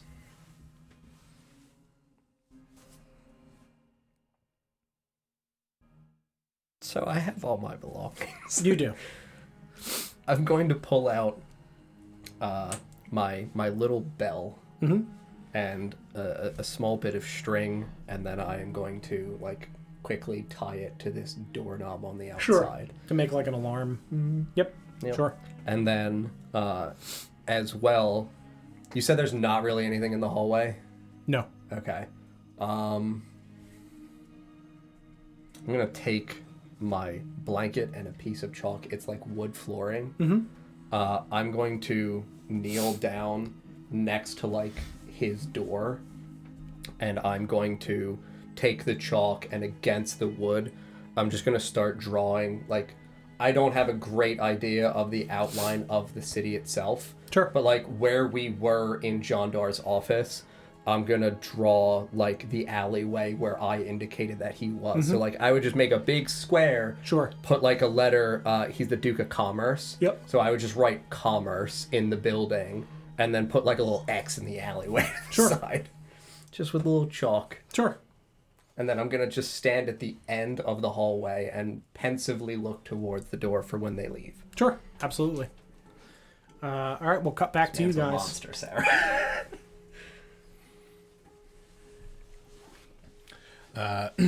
Body properly hidden. Body Door properly hidden. open. Yep. Give it a moment. Listen to hear if anybody's coming from inside. You do not hear any sounds inside. Would I have an idea how to get to the office from here, since I went in on a window different last Yeah, time? you would know that it descends down, and that's about the level that the window Okay. was. Yeah. Yeah, so I guess I would lead the way to the door, and when I got there, I would like pause and like point at the door and just like, do watches exist? Like, Yeah. so is that a good signal for They- time? sure, Yeah, I yeah, just they try exist. to, you know, once everyone's ready, see if it's locked. Yeah, you walk up to this door and tap your wrist, and you go for the door, and it is locked. I can. What? Oh. Unless you want to. I can blast it open. That's what I did. We probably shouldn't do that. Quietly. Yeah, Give me a I would moment. slide out of the way. Give it the old thieves tool. Yep. Go for it. It's what do you want me rolling for thieves tools? Sleight of hand, Isn't like a or what is it? It's a Skill specific check with your skill check, proficiency. yeah. Skill So check with dex proficiency. based So with- 16. Yeah, so you reach and grab your thieves' tools and walk up to this door. And you put your ear to it as you close your eyes. And kind of, you all watch as Shay, just by the sound and the feeling, slowly works his way through the different aspects of this lock. And you hear a loud click, and the door swings open. slowly. Yeah. I think we're good. Yeah, I would. Make sure there's not any obvious traps about before I... Yeah, make a perception check with disadvantage because there is no light currently. 11. Yeah, you do not visually see any traps. I'll lead the way. Sure. Yeah, you guys make your way into Jandar's office. Ran a very familiar sight for you where you had your dinner. Oh yeah, you went on a date.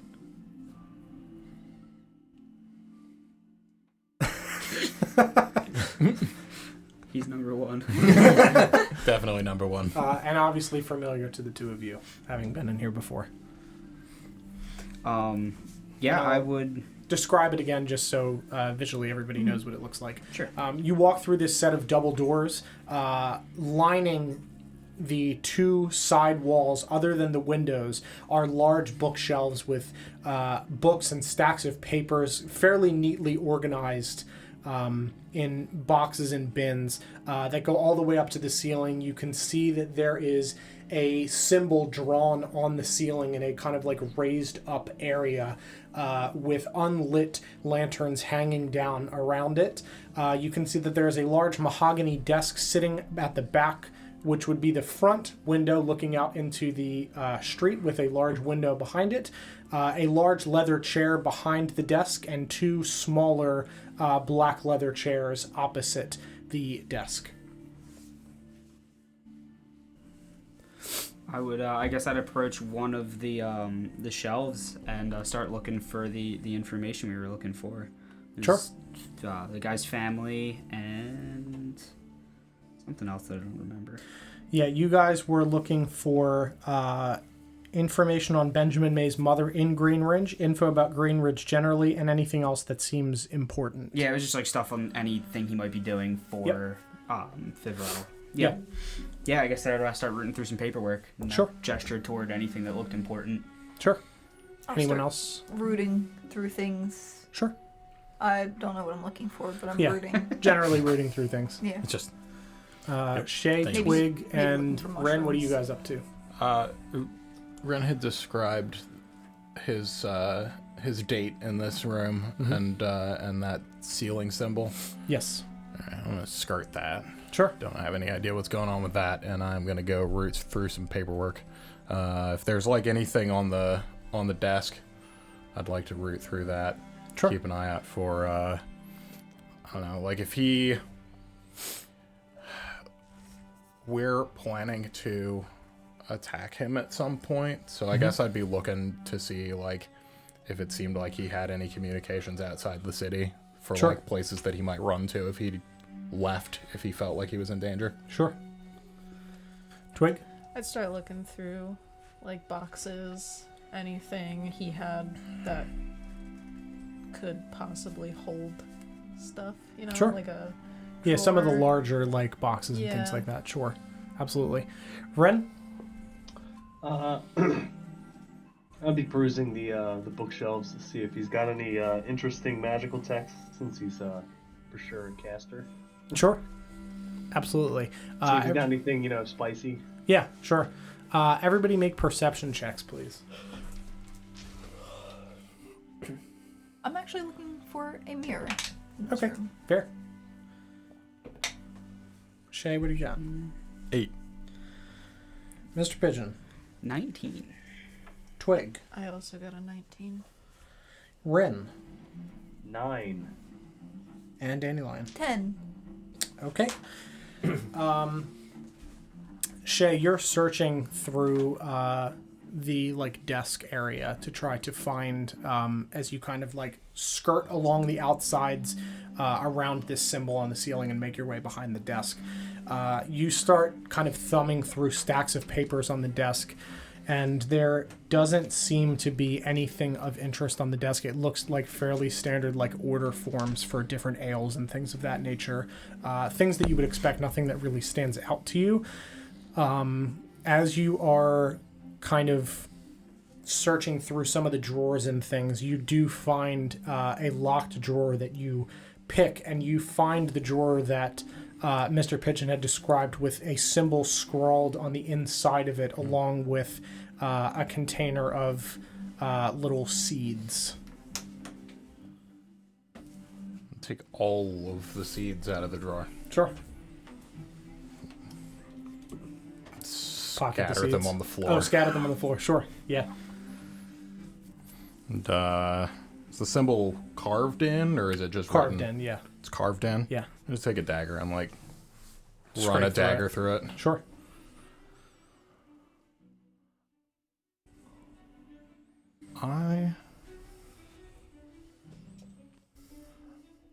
Yeah, I'm gonna, like, carve, like an ornate letter R in the middle of this symbol. Sure.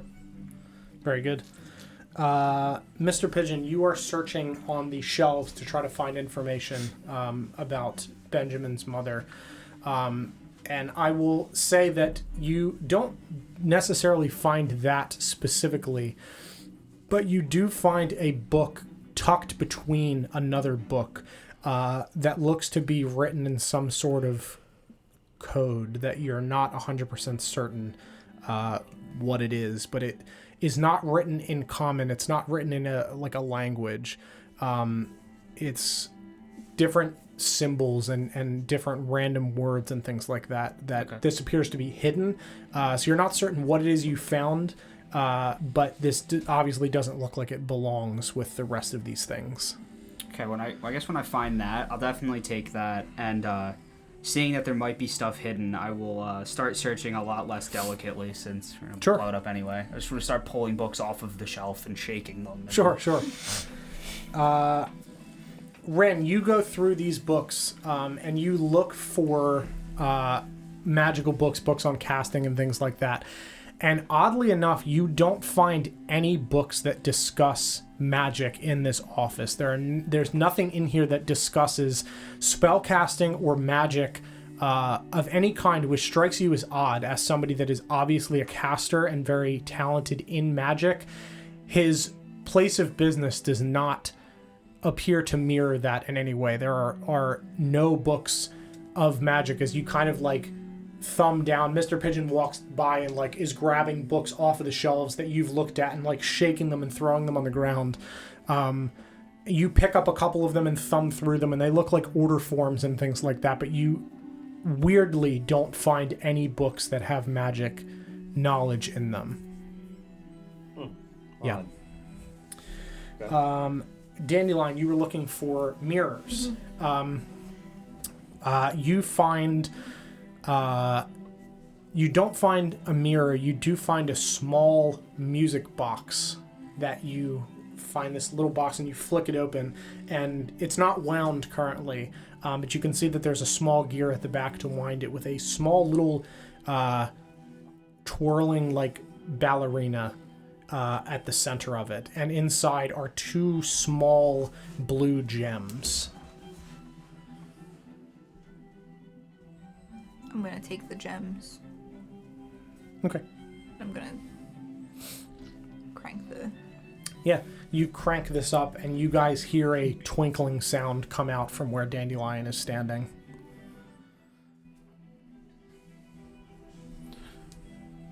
What did you find? A box. There's a lady in it. Small. Music box? Mm-hmm. Very good. Twig, as you are thumbing through these larger containers to see what you might find in some of these boxes, you find like bins of like different clothing and things piled in the one corner. You find a few different like festival masks and things of that nature in one of the chests. There is a chess set in one of them with fairly ornate, like, animalistic figures, which I'm assuming you're taking all of. Are you taking the chessboard or just all the figures? Yeah, I don't need the board. Okay, yeah, just all of the figures. Sure. So, however many pieces are in chess, you take that many. I don't actually know. 24? And as you're, like... 32 total. It's an 8x8 board, 2 sets of 8 rows, so 16 a pop. Yeah. As you're like opening this chessboard and dumping the pieces into your bag, a small little black journal, very, very tiny, tumbles out onto the ground and spills open. Open it. Yeah. So you open this and you thumb through, and Ren, you see this hit the ground and kind of bounces. Twig picks this up and starts thumbing through it. And you see what looks like descriptions of a relic that lives somewhere within the city of Greymoor, sort of mirroring the description of the legend that you guys have been told about this supposed demon that lives somewhere in the city, that assaulted the city. And you can see little scrawlings and information about like little journal entries about people that have been tortured for this information subsequent days and weeks over the course of several years that this information has been collected. And you glean little bits that mostly mirror the things that you guys know already. But one of the things that you see in here that is new to you is what looks like a name scrawled at the back of the book on the very last page of all of these notes. And it is the name Milana. And I can spell that for you.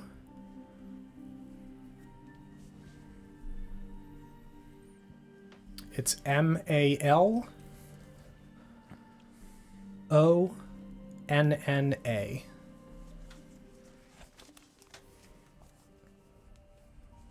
And there are several lines drawn under that. It's the only thing written on this back page.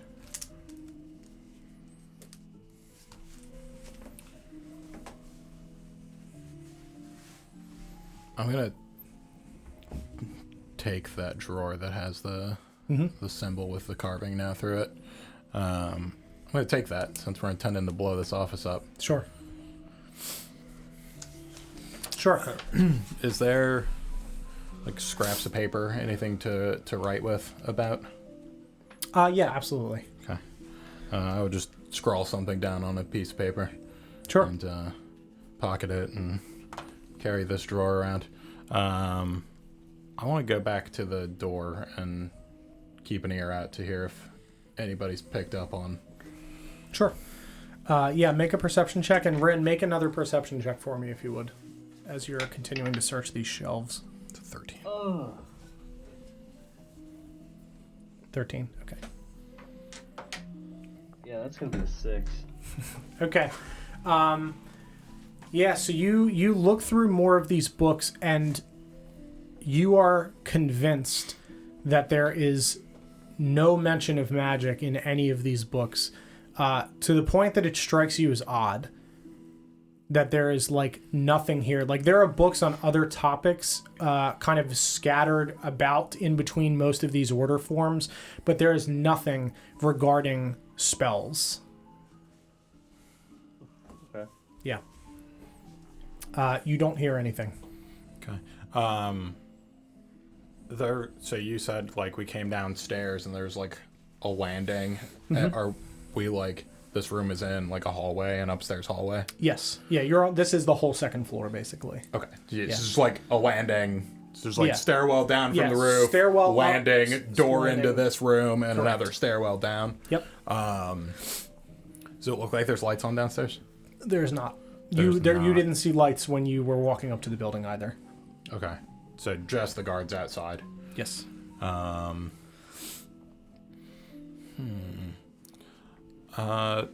It's been so long since I purchased the dynamite. I wrote them down as biggin and sneakyin. That And I sounds right. recall what they do. Yeah. I don't recall who is in possession of them. I believe I gave the big one to Rin. I think so. I don't recall if I kept the sneaky one or if I gave it to him also. I think I think you gave me one. Yeah, I think I kept kept the other. the sneaky one. Yes. Um, Yeah, you kept the one that would, like, I think eat the rubble or something. yeah, the one that'll create a breach hole and Yeah. clean up after itself. Yes. That's the one I kept. Yep. And I gave him the one that'll Magic level an bullet. entire floor of a building, Yes, that's provided correct. that there's not somebody within 10 feet of it. Correct. I guess I'm gonna find the young master, and we should get that dynamite ready. Preferably the one that we acquired from the night market. Right. I'll start rummaging. Rummaging through my bag of holding. I'll pull out the wrong dynamite. Oh, the other one. I'll pull out the big one. Yeah. Perfect.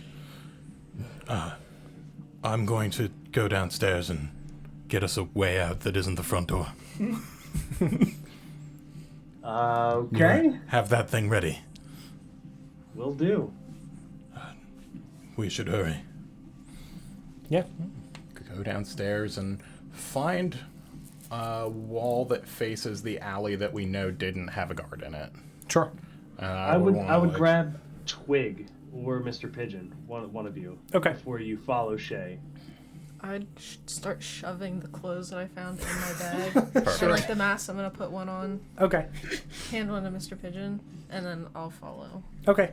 Yeah, so you pull out this, like, mask that covers the upper part of your face and kind of, like, crescents down over part of your mouth. Almost shaped like a rabbit a little bit, but it covers both of your eyes and then, like, half of your mouth, so it's, like, real weird.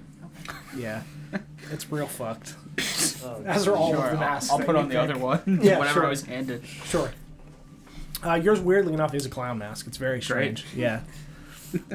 Clown and a clown. Yeah. I like it. Try to find a point far enough back against the wall that I believe would go out into the alley that it wouldn't be creating this hole right at the mouth Sure. of the alley. Yeah, understood. Yeah, you get behind one of the desks against the far wall, and Twig runs down the stairs and is behind you. Think this spot should do.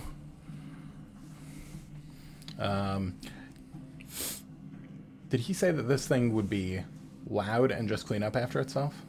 I think that one was not loud. Not loud. Yeah, I think that one was quiet and would clean up after itself. It's basically just to make a hole. It doesn't Perfect. really right. do But as a long lot. as this wall doesn't appear to be... This section of wall doesn't appear to be necessarily structural to the building. Yeah, you can see where the beams are, because this Is is... it load bearing? Yeah, the area that you would section it in does not appear to be load bearing. Beautiful. Yeah. All right. Yep. All right, back up. I'm gonna set off the sneaky-in. Yeah, you put it down against the far wall and you light it and back up. And the two of you watch as this wick kind of counts down slightly, and with a small puff of a light puff of blue smoke and a little, like, very small clown horn sound, the wall just, like, pops and silences itself as the rubble falls down, and you watch as it blinks 3 times, and then all of the rubble gets sucked into the dynamite, and it itself kind of sucked into this little void, and it disappears. You now have a little square. I love the thought of the rubble getting sucked through the clown door. Yeah, that is what happens. Yeah, it clown out and then clown in. Yep. You know? Yeah, exactly. Very good. Yeah, and it's That you was now really have an convenient. escape hole. We have to just carry that at all times. We should get more of those. We have to get a lot more of that. I'm a paladin. I know a guy. Very lawful. Yeah. Yeah. Kidding me? Clean up after yourself. I do. All right. Go tell the others we're ready. We should probably just take out the whole office. Pull out the stick dynamite. Make sure Rin uses the special one. Okay. And I'll run Yep. Twig, you run upstairs and tell your friends it's time to go. Yeah, sensing the urgency, I just try to knock the last few books down really quick and Yep. shake everything I can out. Sure. I'm gonna look up towards where the you said the lanterns, and are there runes carved, or that only happened when he activated them, right? Right. Yes. That only happened when he had activated. Oh, yes, I had detect magic on. Yes, that's right. You had Okay. detect magic on. You're right. Okay. Yeah. There's nothing carved in the ceiling, but you remembered that he told you there was something on the ceiling. Yes. Okay. Yeah. There's nothing on the ceiling visually. So I'll take out the big gun. Yep. And I'll hand it to Twig and ask, can you put that up there, that weird divot area? Oh, use my spider shoes. Yep. How tall is the ceiling? 15 feet. Okay. Yeah. Perfect. It'll be far enough away from any of the humans. Yep. Yeah, I'll use my spider shoes and. Yeah. So you walk up the wall, walk across the ceiling, and you take a little nick of your dagger and stab it into the ceiling to make a little divot, and you take this fairly long wick on this dynamite and just jam it into the top of the ceiling, and hang it swinging in the center of the room. Thank you very much.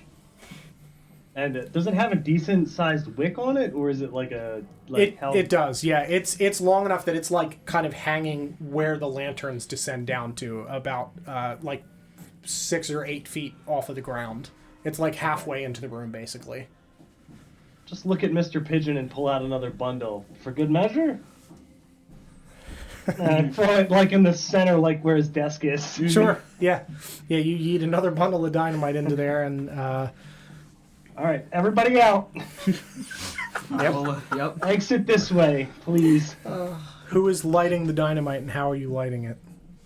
I'll light it. Sure. Once everybody's out, I'll light it with prestidigitation. Yeah, you look up as everybody descends down the stairs, and you look to the point where Twig has stabbed into the ceiling, and you snap your fingers, and that wick lights, and the outside portion of this steel cable that runs up into the ceiling begins to burn slowly towards this large bomb that you have in the center of the room. And then I'm going to cast it again on the one on the floor. Yep. And then I'm going to jet, and I'm going to make sure I got my night goggles on and run out, follow them outside. Yeah. I would fan them out this perfect wall hole. Yeah. And then I think we're probably far enough back in the in the building. I'm just gonna set this drawer down right here in the hole. I'm gonna set this note in this drawer. Yep. And the note says, "I'll be seeing you soon." Very good. Big R, he said. With some sort of signature on it. Very good. And a carving in the door. Very good. In the drawer. Yeah, you set that down in this hole. Where are you guys going now that this is about to explode? I am standing. Is there a back exit to that far alleyway? No, this is against the wall. So, yeah, at the front. Yep. Yeah. So if we're by the front, then. Yeah, you'd have to sneak back across the alley. Should we go on the roofs? No time. I still have Pass Without Trace up. Mm-hmm. So I'll just huddle everyone guess toward me and sneak. Get toward the front of the alley. Yep. Wait for it to go off. When the commotion starts, get moving. Yep, not alone. Cool. Very good. While this is happening, we'll cut back to Marcus. So during this time, Uh-huh. while they've been in the room together searching, I would like to make my way back down to the bar and purchase 3 large tankards of delicious ales. Of course. For however much currency it requires. Yeah. Good. And then I would make my way back up the stairs. Have I heard my bell ring? As you're walking back up the stairs, you hear the bell ring, yeah. Is that a euphemism? Right? So as I reach the landing to the floor, I would attempt to, as performatively as possible, once again, stumble ever so slightly off that top step into the landing and just splash beer all over my front. Just, oh dear! Oh my god, are you alright? Oh, yes, I'm so sorry. I got these as a thank you for all the hard work you've done. It's quite all right. As long as you're okay. Yes. They go to help you up. Yes, thank you so much. You're both such strong, good-willed men. Yes. Thank you. Of course, I promised I would buy you something for your assistance, and I would really like to have a drink with the two of you. Sure. As long as it's quick, we do have to get back to our post. Oh, yes, as I said, it could be quick. Sure. I start walking back towards the room, not back downstairs. And then just, look at each other. Follow after you. Uh-huh. I'll lead them back into this room, and as we are at the area of the room, I would pause, and then just suddenly look down at the chalk markings. Oh dear! What are these?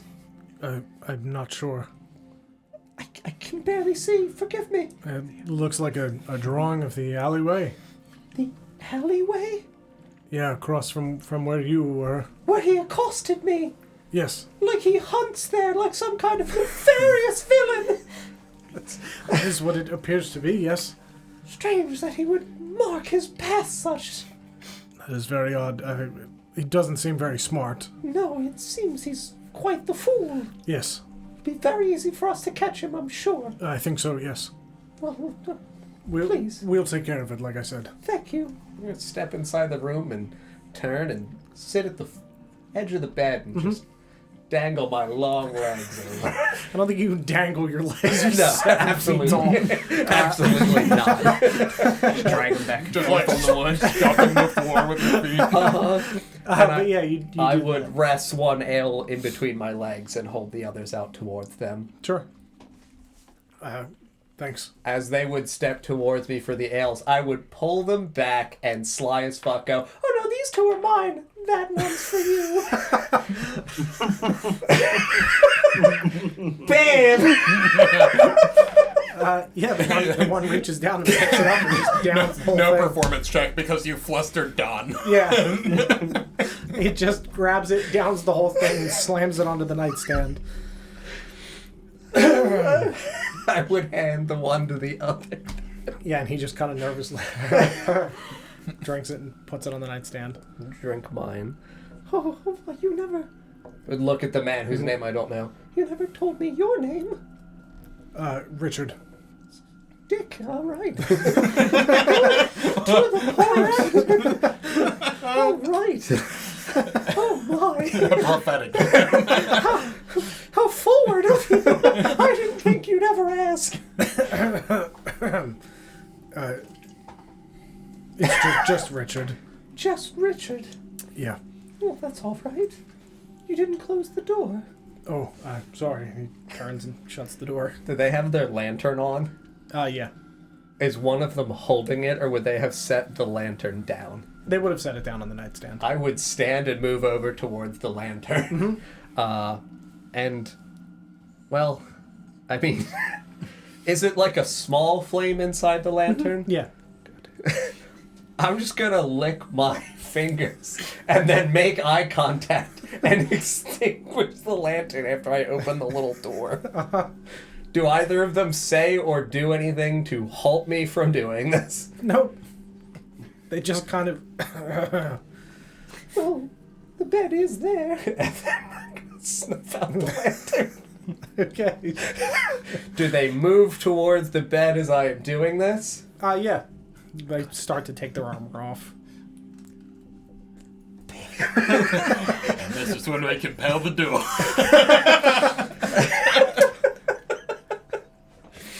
Oh, good lord. Listen, you guys had a plan. I had a plan. So, as I extinguish the lantern, and they both step into the... Well, start to take their armor off and move over towards the bed, I am going to turn to face them, so this way my door, or the door is like right at my back. Yep. And put one hand behind my back, so this way I hold the latch of the door. Sure. And I'm going to channel divinity. I'm going to use my conquering presence to frighten these men Okay. in the dark. Yeah. Just suddenly change my voice. Not to like masculine, but Yeah. You fools! You have fallen victim to Victoria, Queen of the Damned! and use conquering presence, so they need to make wisdom saves. I'm sure this will go well. 15 and 17. Fucking shit! Well, neither of them are afraid of me, I guess. Which is unfortunate. I'm going to give them disadvantage. It's dark. That's up to you. 12 and 10. Pog, they both fail now. Flip that script immediately. Woo! Alright. Best use of this I've ever had in game.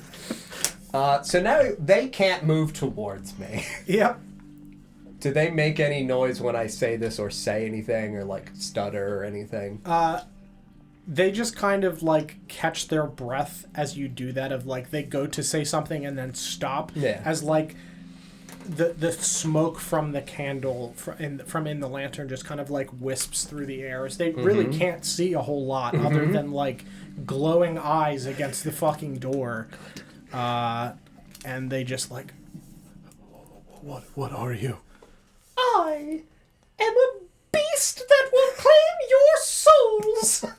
And I'm gonna pull the door slightly open behind me. And I'm gonna 100% cast Thunderous Smite. Sure. On...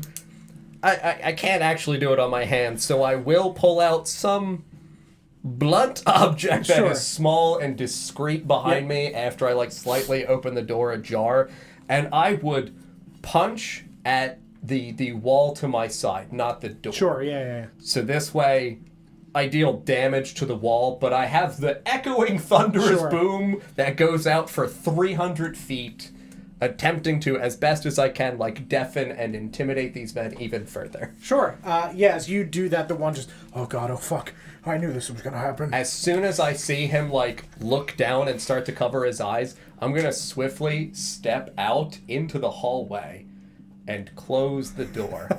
And then I'm gonna take a lock and key from my pockets and latch the door.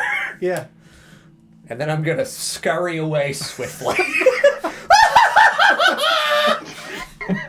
Paladin shit! You just hear, God, fuck. I knew I shouldn't have done this, as you're like rushing down the hallway. I would pause at the end of the hallway, kind of like smirk gleefully, run back to the door, lean down to just the area at the base of the door, and just whisper underneath, "You were the ruffians all along." Oh fuck. And then run away. Yeah. Yeah, you rush downstairs and out into the night. And where are you heading? I mean, I imagine probably like 30 or so minutes has passed at this point. Yeah, I'm gonna run back towards our glorious hiding spot because I can't get seen. Sure. I did my duty by distracting two guards. Yep. You're heading back to the tavern? Correct. Okay, yeah. Yeah. As you're making your way to the tavern, you open the door and you hear an explosion from the other side of the city. That's good. You make your way in and downstairs. Yeah, and I would just go to Scarlet and ask her to like conclude the disguise and for me. She does. Yep. Thank you.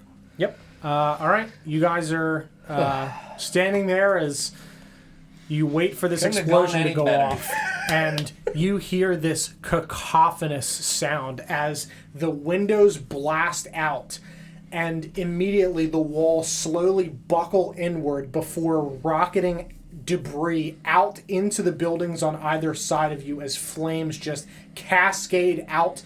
The roof is blown off of this second floor of this building, and you guys bolt across the street to the other alleyway as you watch as this entire building just collapses on itself into a heap of rubble. Moving. Boogieing. I just can't look away. Yeah, you're back jogging as you're getting across the street. Boogie across the street, make sure that we're not followed, but then play it cool. Sure. Yeah, which like a block You know, away. like people passing by, like, what the fuck was that? Yeah. Yeah, when we get into the alley, just for a split second, just a split, I do the Django pose. Hi. Yes. Yeah, and you watch as guards rush out of every alleyway, and out of the keep gate towards this explosion as you guys slowly dip back into the night towards crowds of people.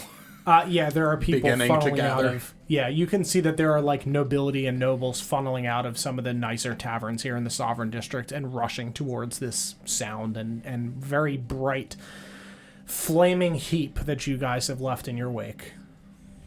Just, blend in a little bit. Yeah. And make sure this one's still hidden. Yep. Anybody doing anything before you guys make your way back to the tavern? I guess I would take off my masquerade mask. When we're in the alley. Sure. I'm fond of it. Weird. Take off the first clown mask. Reveal the other clown mask. Yeah, you guys make your way back to the tavern, and you head downstairs, and you just like sitting at the table. I would be sitting at the table with my feet up, a big bowl of soup in my hands. Yep. Just. Yep. Marcus is doing that as you guys walk in. How was your adventure? Good God. I get why you do it. It's so much fun. You should have seen the dynamite. Maybe someday I will. I opened the door. That's good. Mm-hmm. Was it locked? Yes. You sure? I checked. Oh, all right, good. That's good. Oh, It's good. very efficient. She's learning. Yes. As I said, you're learning from the herbalist, and I'm learning from the clown. Did you check for secret drawers? No! What? That was the whole thing that you loved to do. We were in a hurry. Well, that's true. Of course. It's all I found right. these, though. I pull out the 2 blue gems. How large are these things? They're really small. Okay. Like ring size or A little bigger than ring a size. little bigger? Yeah. Where did you find those? They were in a box with a lady in it. A woman was in a box? Yeah. Did you set her free? Is she all right? It was a music Where is box, she? Marcus. Oh, for fuck's sake. Okay. Did you take the music box or just the gems? How big was the box? About that big. No, I didn't. It was too big. Did you listen to the music? Yes. Was it pretty? Was it? It was. Yeah. I meant to ask when we were doing it, but Yeah, then we it moved on was really very, quickly. like- so. Do you know the song? Are you familiar with it? Make a history check.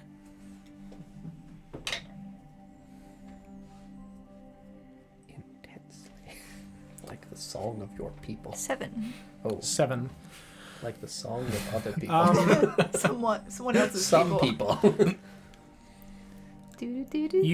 It like scratches a part of your brain Oh.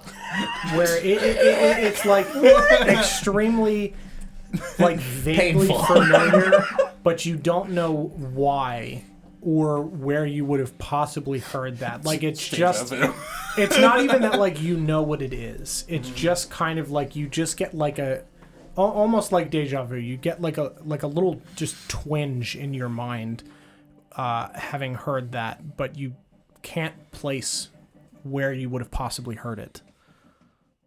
No. Oh, all right, good. I'm glad we didn't miss any clues. Did you all find other interesting things besides the 2 curious gems? Go ahead and pull a little book out of my sleeve. Ooh. Pass it off to everybody. Open and look at the interesting contents of said book. Yeah, so you look through and it appears to be a jumble of symbols and random words and things that do not mean anything to you. I'm not one for strange languages. Just put it back out on the table. Anyone else find other things of interest? I pull my little chess pieces out, but I go through them like one by one. Yep. Got this one That's a cool one. and this one I like I that like one that too. as well. and this one, That one's even better. and just go through that. Yeah. And then do the close. Yep. And I'll be like, and I found this tiny little book thing. Okay. These Jandar's clothes. They're like took his different pants. sets of clothing. There are like for like various sizes of like people. Like, it doesn't look like he could wear all of these. Does it look like anything that he does wear?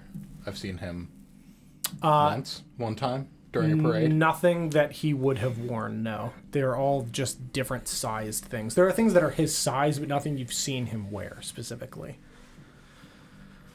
I'm gonna cast Detect Magic and kind of look at everything that everyone's put on the table. Cursed chess pieces. Cursed chess pieces. Sure. Yes! He said sure. Just the one pawn for some reason. Whoever loses the chess game dies. The queen of the damned, Whoever moves Victoria. this pawn loses.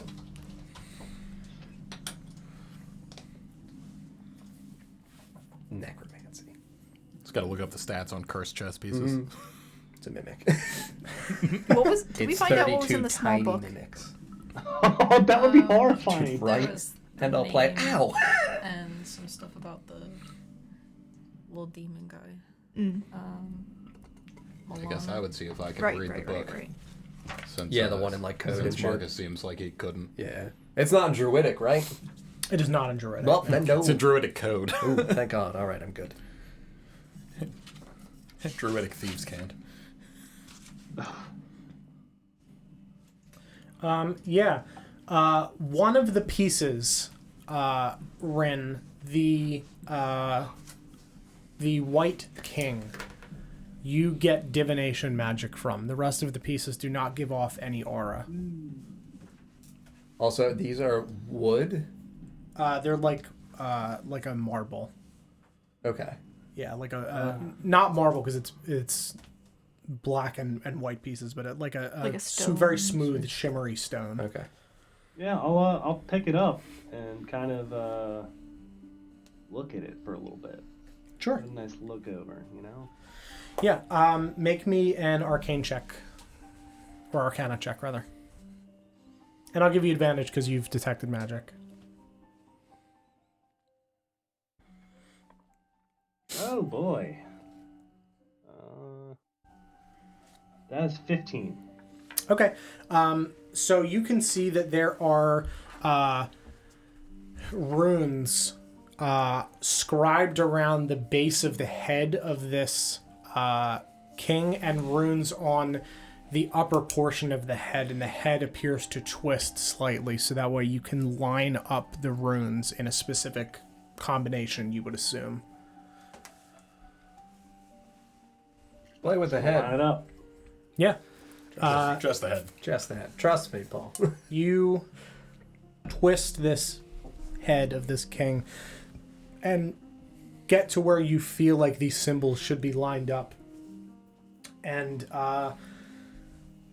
Rin, you watch as on the other side of this tavern, 30 feet away from you, no one else sees anything happen, but Rin, you see a small little spectral eye float up from behind one of the tables, and you, despite being in front of your friends and looking at all of them, you can also see from over there looking at all of you at the same time, and it's extremely like headachy, trippy because you can see from two different perspectives at once, and it doesn't make sense. So I would close my eyes then. Yeah.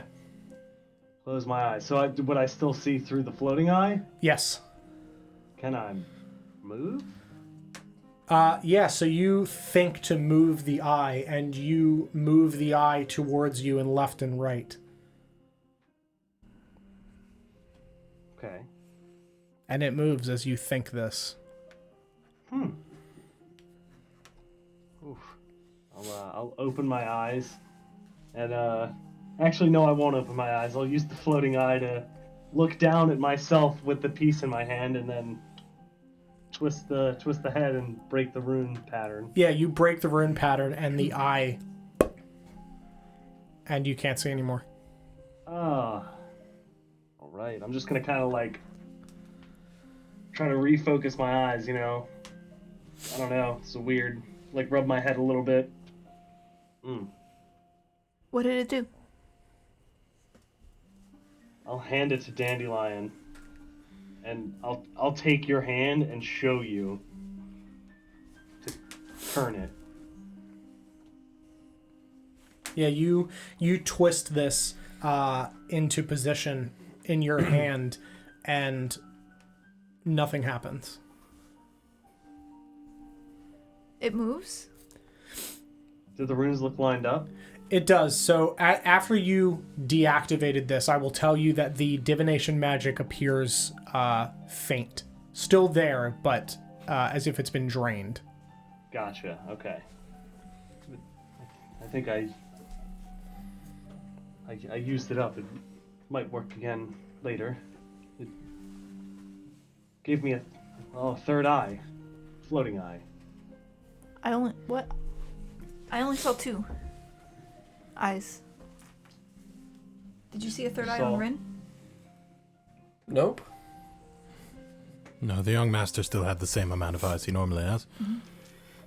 There was an additional eye. This grants additional sight, I should say. Does that make sense? Oh, like how Shimmer works. Right, yes.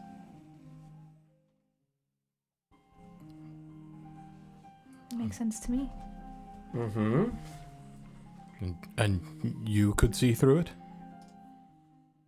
Yes. At the same time, I could see through my eyes, which... Oh, I can't do that. Sounds uncomfortable, actually. It's very I uncomfortable. don't like it at all. What? I think I'm gonna stay in my lane. I'm gonna look at this book.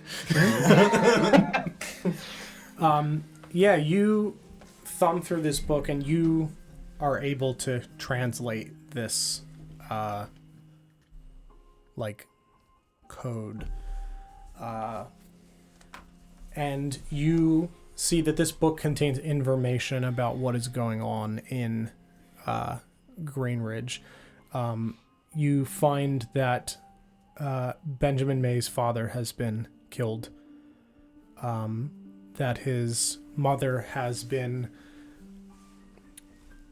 blackmailed into essentially running her husband's business of this mine, and is being watched. You see notes that they have not yet found anything in the mine, but there is a passage of interest that they will be investigating soon. That's the latest entry that is in there. There's other information about where different ores are being shipped around to various parts of the kingdom to be used for things across the sea, as well as for different weaponries. But the item that they were searching for has not yet been found.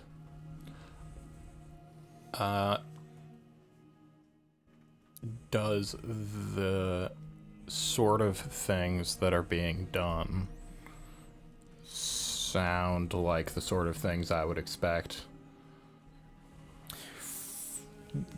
This sort of political maneuvering for personal gain tracks. Yeah, it tracks. The part about something being looked for in the mine, despite them talking about all of these ores and things that are all, fairly valuable, this other thing that they're looking for, you're not certain what it could be. Based on what's written. But given that this is now the second occurrence of somewhere being taken over to search for a specific item or certain things, first in Southport with the trawlers and now in Greenridge with having taken over the mine. Sure. And what you know about there being supposedly a relic in Greymore. This is now the third instance of having heard of people doing fairly nefarious things to find something that is buried somewhere or hidden away or rumored to exist. Based on how this was written, would I assume that this was Jandar's writing? Yes. Does there seem to be any indication about there had been some indication that perhaps he was functioning on his own and not under the direction of somebody else? Does there seem to be any indication in the way he's writing about it? Sure. As to if he is taking orders or if he's giving orders without any direction from above? Sure. The way that this is written seems like he is doing this on his own accord. It doesn't seem like there is... it's not written in a way that would seem like this is a command given to him. Sure.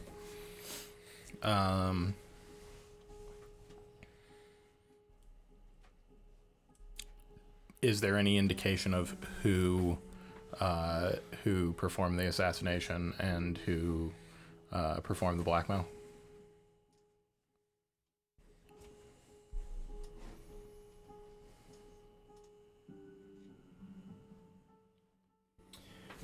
Yes, you see a name written, Jasper Cole.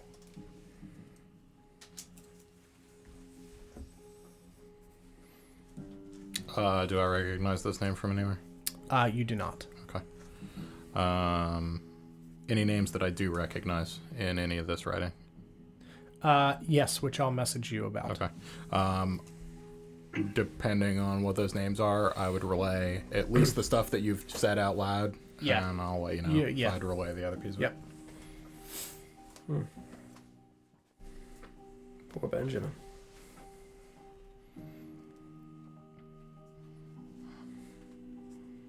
I think it's probably best not to tell him yet until all things are settled.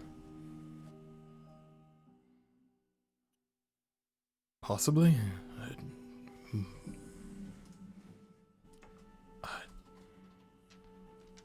Could motivate him to do it, but Yes. it could also give him a bit too much fervor or passion to do so before we are ready. Perhaps we tell him when it begins.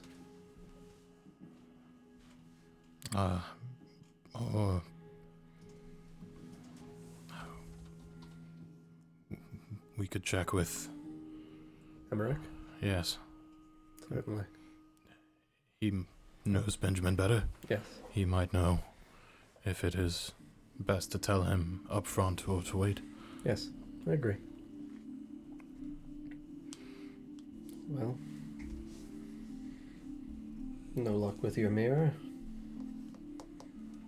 No, I don't think it's here. All right.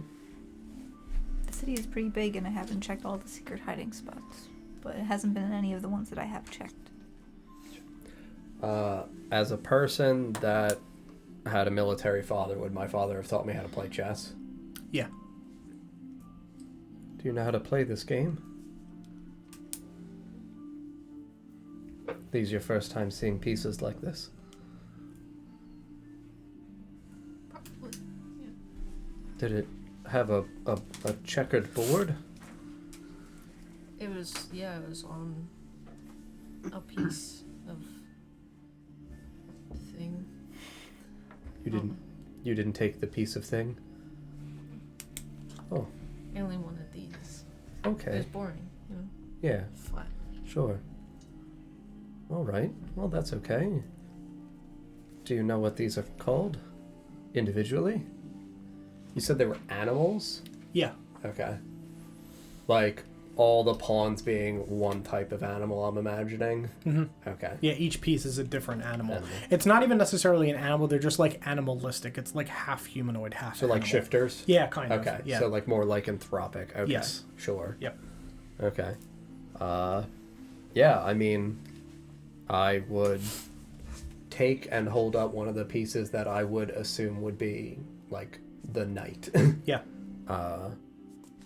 This one is the knight? Why? Well, your pieces are a bit different in how they're appearing. In regular chess pieces, the knight is riding a horse. And then I would pick up the one that would be the bishop, and again, whatever animal it is, or bestial man it is. Bishop? Why?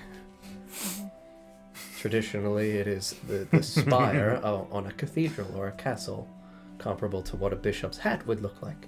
What's a bishop? What's a bishop? A bishop is one of the... you remember the church that we were in where you all were looking for me? bishop is one of the higher-ranking people that preaches for the faith. Your people had faith, right? Oh dear. We only had the queen. That's true. I'll pick up the queen when you say that. This is the queen. She is the most powerful figure on the board. As is That makes fitting. sense. Yes. And then I would pick up the king. And this is the king.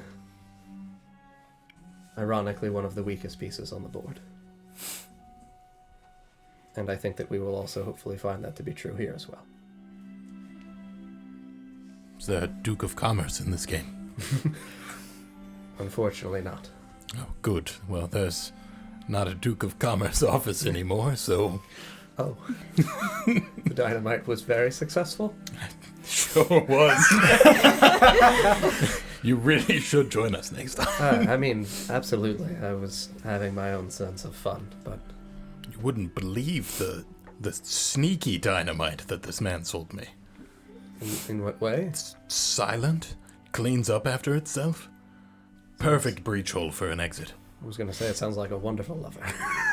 I was going to say it sounds like a wonderful paladin tool. Ooh, yes, absolutely. And I am coincidentally short of a few paladin tools after this evening. Perhaps we should go to the night market. I'm going to really need a new crowbar. Wait, what? I'm going to really need a new crowbar. What'd you do with your crowbar? Well, the guards needed a suitable distraction, and, one thing came to another. Not sure I follow.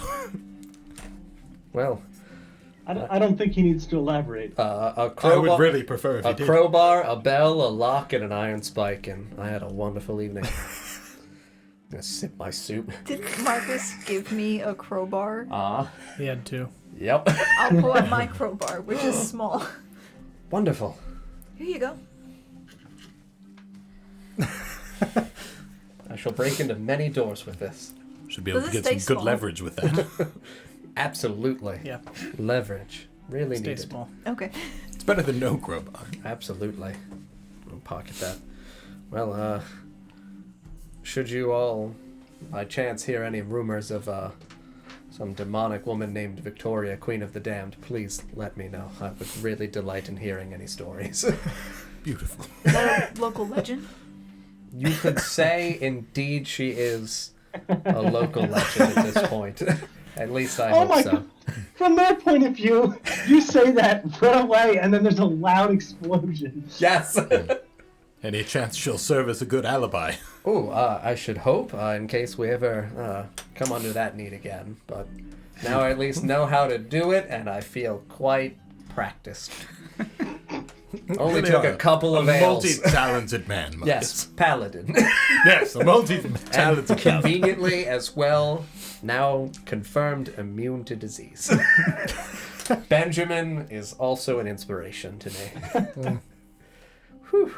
Didn't think I'd be hearing that this evening. I'm exhausted. Marcus, can you make a perception check for me? For sure. Do. Okay. Never mind. Do I still have tits or something? No. It was for when you were fiddling with the chess. Oh. Damn. My evening's been ruined, Don. I'm gonna be frank. Oh, well. Whew. Another successful holy mission, everyone. Well done. Stop I see lying what you to mean by yourself. that. We did put a hole in the wall, Yeah. Exactly. and then we destroyed the wall. Exactly. A holy mission. Does the hole stay there if the wall is gone? No. The hole needs something surrounding it to remain a hole.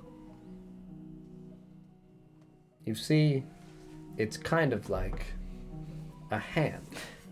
Ah, Marcus, that reminds me. Oh, yes. Dandelion, it's time for me to teach you the Arsonist's Handshake.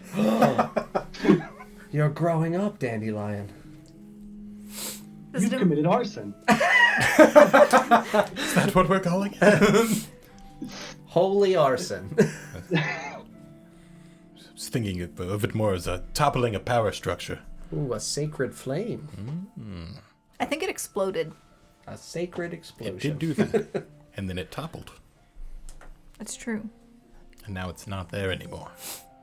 Now you should learn the handshake. Young master, please. All right, push your fist out, and then punch my fist with your fist. We'll bump, and then slowly retract it like an explosion. This is That's what I the want out of my Arsonist D&D handshake. sessions. Very good. It's very good. Someday I will perhaps teach you the handshake that I learned this evening. The handshake of Victoria, Queen of the Damned. Victoria Queen of the Damned. Yes, specifically and uniquely that. But it's a very mature handshake. And I think you're still on your way. Okay. It'll also depend upon how many guards we need to deceive and, lure away to a confined space and then contain them in it, but I'm pretty good at doing that already. that's good. Then it'll come to you quite naturally. Young master, would you like to learn? I'm sorry? Well, I mean, you're a, handsome and convincing young gentleman. Capable of some magical things, I've heard. Try to understand. Sure, Marcus. Well, gonna just earmuff Dandelion as best as I can with my large hands. Dandelion is has the chess pieces. Yep. And has used Victoria's secret handshake. silent good. image to make a chessboard, and is playing chess with herself. Sure. So moving one piece and Yeah. going to the other side, Moving the other moving piece. the other piece. Very good. She's losing on both ends. Fair. Impressive. Right? I'm enthralled. Your passive would have caught this thing rather than have had you made an investigation check because you weren't looking for anything. Sure, yeah. You would have seen as you were grabbing the pieces on one of the pawns, the initials MS scrawled on the bottom. Oh, Pa. Weird that you would have a lycanthropic chess set instead of official. I'm gonna check my teeth real quick. Oh no, it was only a partial Pac-Man moon. Well, that's a strange thing. I'm gonna observe this quite intently. Forgive me, young master. I've become quite distracted. I'll explain the art of sex to you later. I'm gonna look at this really intently. Yeah. This scrawling looks like very refined and newer. Cats. Doing cat things. Right? Getting ready to blow up the top floor. So, on the bottom, I mean, I'm going to utilize divine sense, even though that I'm aware that this is not at all a creature. Sure. At least I assume so. But, is this thing by chance affected by the Hallow spell? It is. Good. Good. I'm going to, with a slow sense of curiosity and reverence, only this figure has the MS on it, correct? Correct. Yeah, I mean, and there's nothing else in it that is identifiable in terms of coloration that would stand out to any of the other pawns. No. You do on one of the other pawns see the initials BM. Barry Manilow? Yeah. Weirdly enough. Bowel Yeah. movement? I shit myself?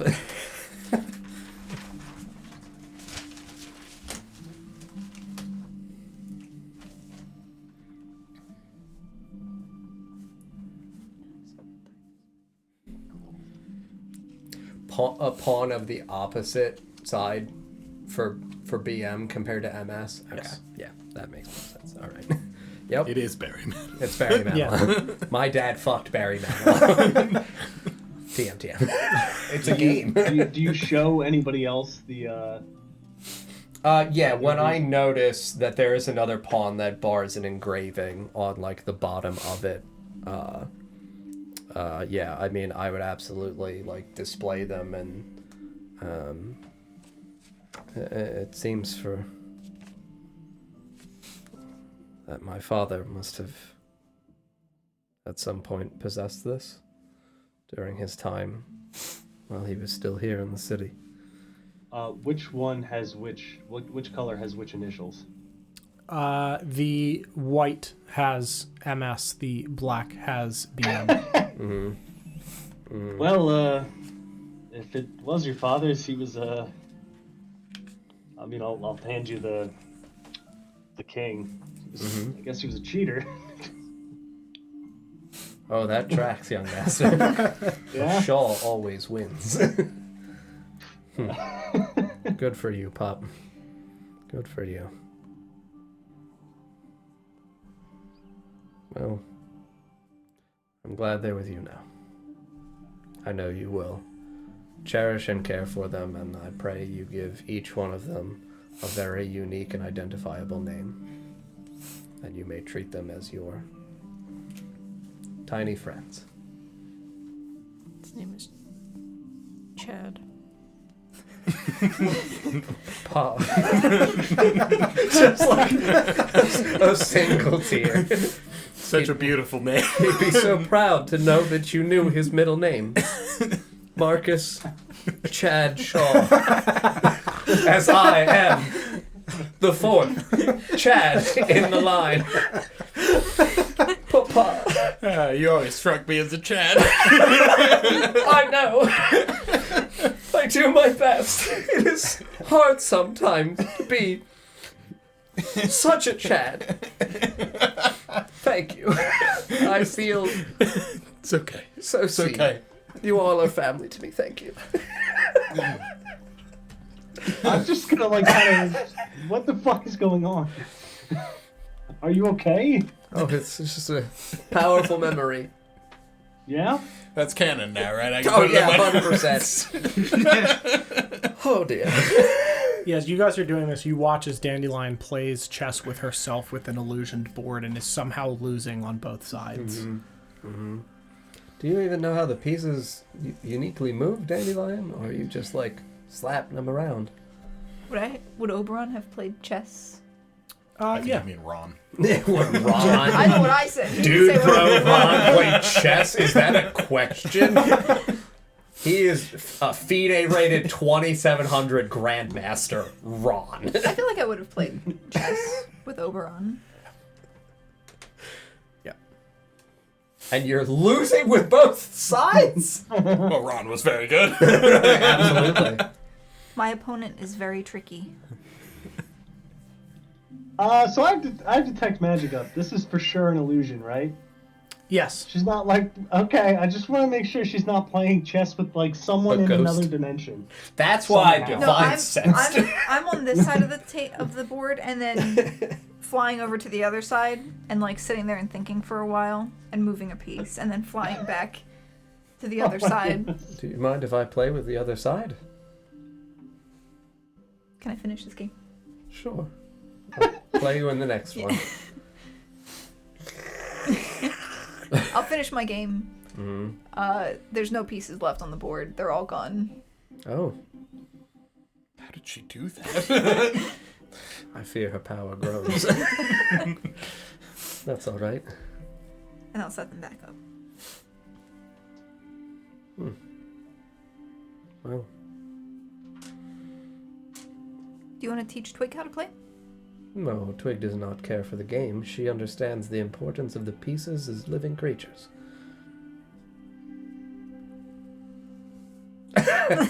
That. What Chad said. Would you like to play? Yeah. I'll play chess with Marcus. Mm-hmm. Very good. Mm-hmm. Is everybody okay going over, like, max 15 minutes? I have a spot that I want to end at. Mm-hmm. Yeah, cool. Yeah, you guys play chess for rest for a the bit, and evening. then rest for the evening. Yeah. Anything anybody else wants to do before bed? I'd like to point out that Marcus's initials are MCS, which is dangerously close to CMS. Is Christian my dad? That shit was so good. It was really good. I think a glorious long rest. And I assume I leveled for this encounter, right? No. Damn. Did we level for blowing up? You did not. I was going to say, I flustered you. That's invaluable to me as an experience. It was really good, though, right? It was. Son? Is there anything else anybody would like to do before bed? Play some games of chess and go back to the usual tucking Dandelion into her little tiny bed at the end of the evening. I'll show you my fish. Okay. This is a new discovery. I got this at the night market. Well, that's great. It's very pretty. It's called Mortimer. Good. I see the fish, right? Yes. No. She's not holding up an empty bowl in front of me, saying, I mean, it can swim out of sight. "It is called Mortimer." But in this instance, no, it is there. Okay, good. Well, I mean, you have a wonderful new friend to add to your collection. Collection of friends. Yes. I'll set it on, like, the nightstand. Feels very metaphorical for your journey here on our world. You know what I mean by that? No. Good. Good night, Dandy. Go to sleep. Go to bed.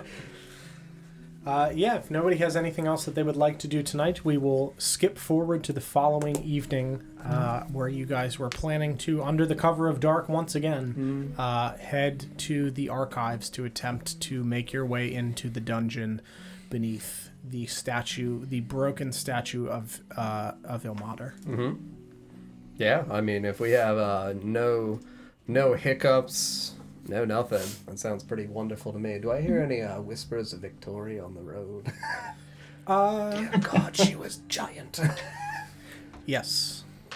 Yeah, you do hear, as you guys make your way through the streets under cover of darkness, you do hear, like, Some few ruffians whispers, some whispering, ruffians whispering yeah. about Victoria. Like, worried that she now preys upon ruffians. Yeah. Vigilante of the night. Yeah. But there are others that are like, yeah, because it was guards. Bad girl this time. That woman. Thank you. I'm absolutely just gonna yes. Like the baby gif. Yeah, I assume we're also hearing about the bombing. There's like terrorists and some weird, enormous, giant woman eating men in the streets. What is the city coming to? Things got weird fast. Yeah, there's definitely elevated guard activity due to the explosion the previous evening, which thankfully you guys do not really have to go towards the we're going the opposite direction. Yeah, you guys go up just to cross over, and as you get towards that district, that's where the guard presence increases. Yeah. In the area where you guys were, there really wasn't an increase, but people are absolutely talking about it and unsure as to what happened, and you overhear people talking about the fact that it was supposedly an accident. Gotcha. Yeah. Yeah, when we make our way, I'm genuinely gonna re-look over this real quick. Assume that we arrive at ye old location successfully. You do. Very good. Yeah, you arrive to the archives under cover of darkness. There are no lights on inside.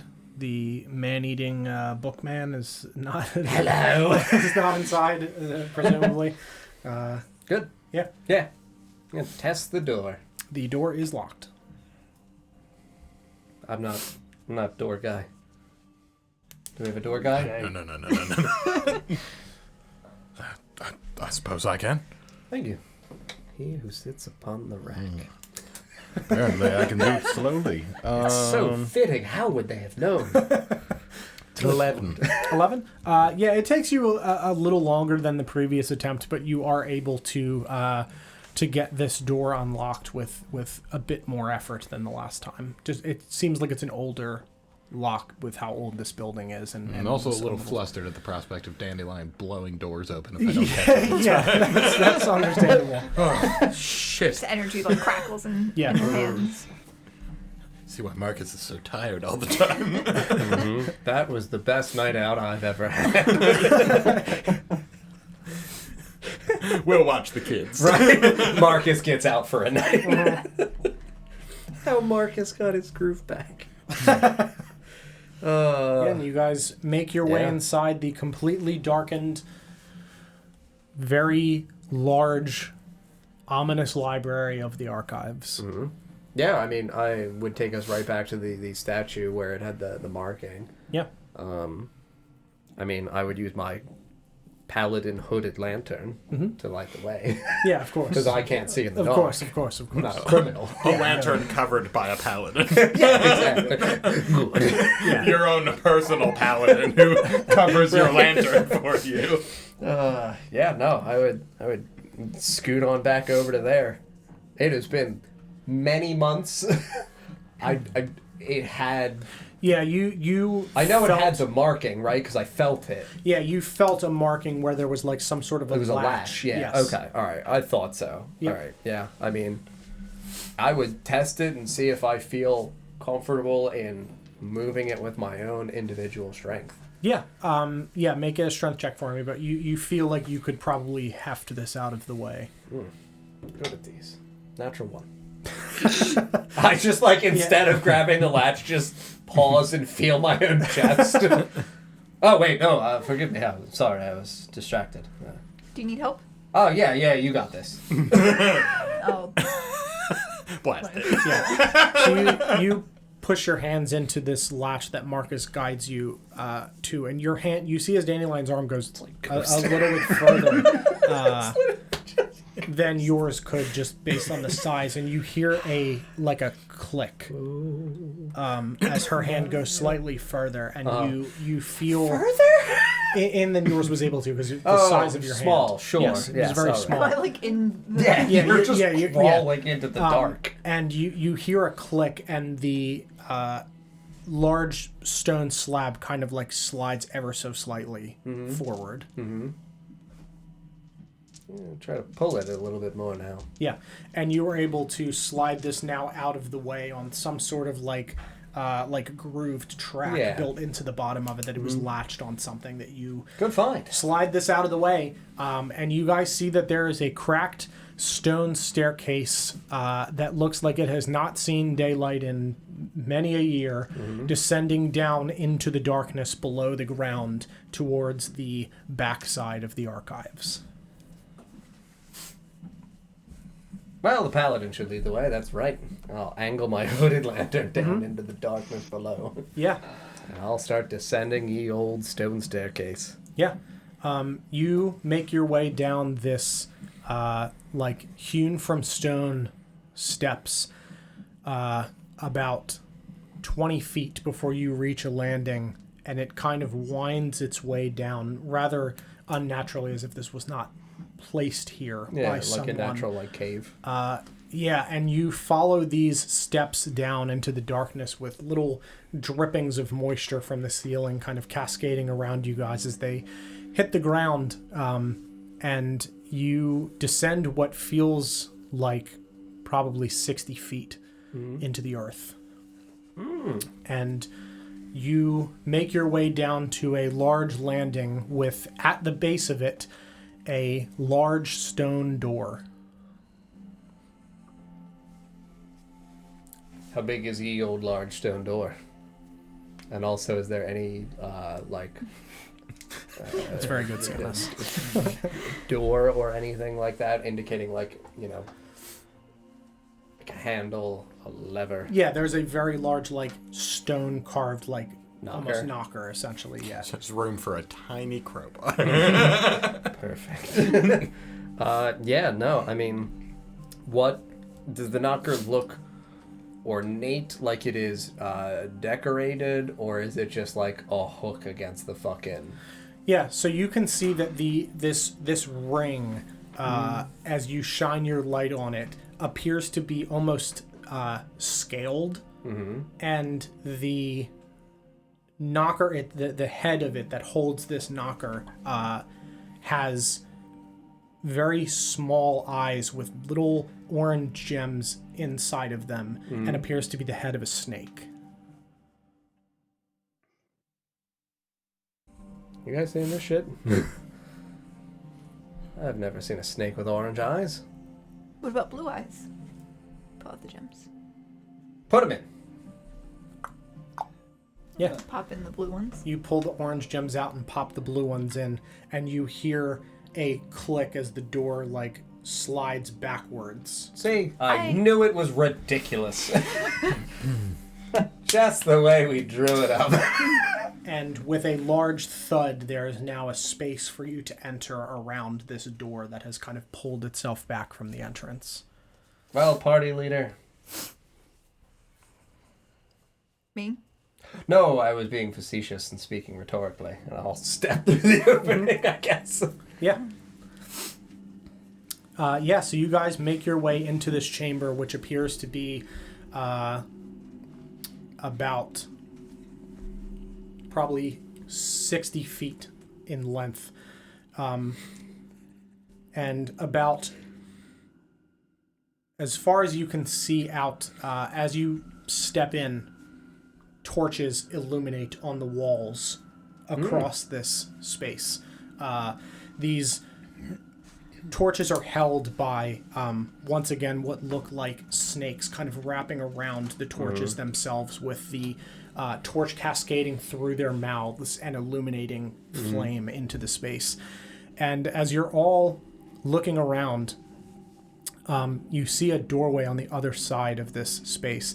But in the corner against one of the walls, in kind of a heap, you see what Shay and Dandelion would recognize as a fairly beaten up, slightly like rusted and damaged Warforged.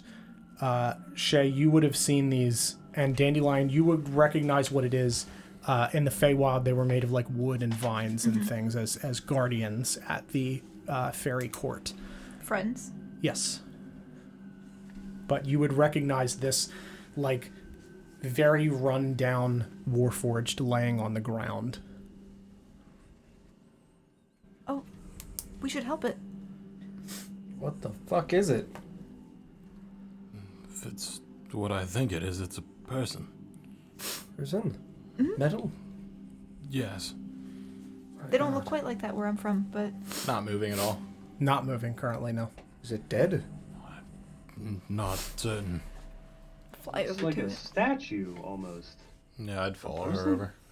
Yeah, as you guys They move walk and talk. towards this, Monster. Twig, your tattoos start to pulse on your arms with light, ever so slightly. And you all watch as this Warforged kind of shudders slightly, and you see as it like lifts its hand, you can see the edges of the fingers are like almost worn down past the first knuckle, as if they have been ground down by something. And you hear a voice ring out in a very like almost over like an old radio, like very rusted and broken. You hear sentry, sentry, and these eyes on its face light up almost like a flickering light bulb for a second, casting an illuminated image across the space in front of you, standing as tall as the ceiling. And you see a beautiful garden with cascading waterfalls and lily pads floating across this glass-like space, where you can see little like tulips, each with a pulsing blue light inside of them, floating around this lake. And standing in front of wherever this perspective is, you see an old halfling man in his 60s, just under 4 feet tall, bald on top, scraggly gray hair on the sides and scraggly beard, blue eyes, very tanned, wrinkled skin. You can see that his arms and hands are covered in small little cuts and burns. And an old yellowed shirt that was almost certainly once white, brown pants, and an old black, dusty apron and tool belt. And he hums to himself as he, with tools, adjusts something in your vision. Yeah. Before standing back and smiling, and this vision kind of like sparks and fuzzes a little bit, and you see him standing close to you again. He says, "Sentry, that's a good name for you. A beautiful soul. Now I need you to remember this. It's very important." And the video scrambles again. And you see him holding a piece of paper, and he recites the poem that you have. He reads through the whole thing, and he folds it up and puts it into its like chest cavity. Okay. And he says, "You're going to do great. I'll see you when you get back, when this is all over. It might be a long time, but we'll see each other again." And this vision flickers once more as you see a tall, glowing, almost godly figure standing behind this small halfling man. And the Warforged sputters out, Walter, plans complete, protected relic," before sputtering, and the eyes flash and flicker before fading into nothing as this glow kind of hums in its chest, pulsing with Twig's tattoos, pulsating more rapidly before the bot collapses in a heap, and this glowing blue orb floats out of its chest and hovers in the air in front of you, moving about the space, kind of as almost if like looking at all of you. Sure. And analyzing each of you. And it hovers over Twig and pulses with the tattoos. It hovers over each of you. It pauses on Marcus. And as it like floats in front of you and looks in your eyes, it blinks twice as if in recognition, and then floats up into the ceiling out of the space, out of vision. Yeah.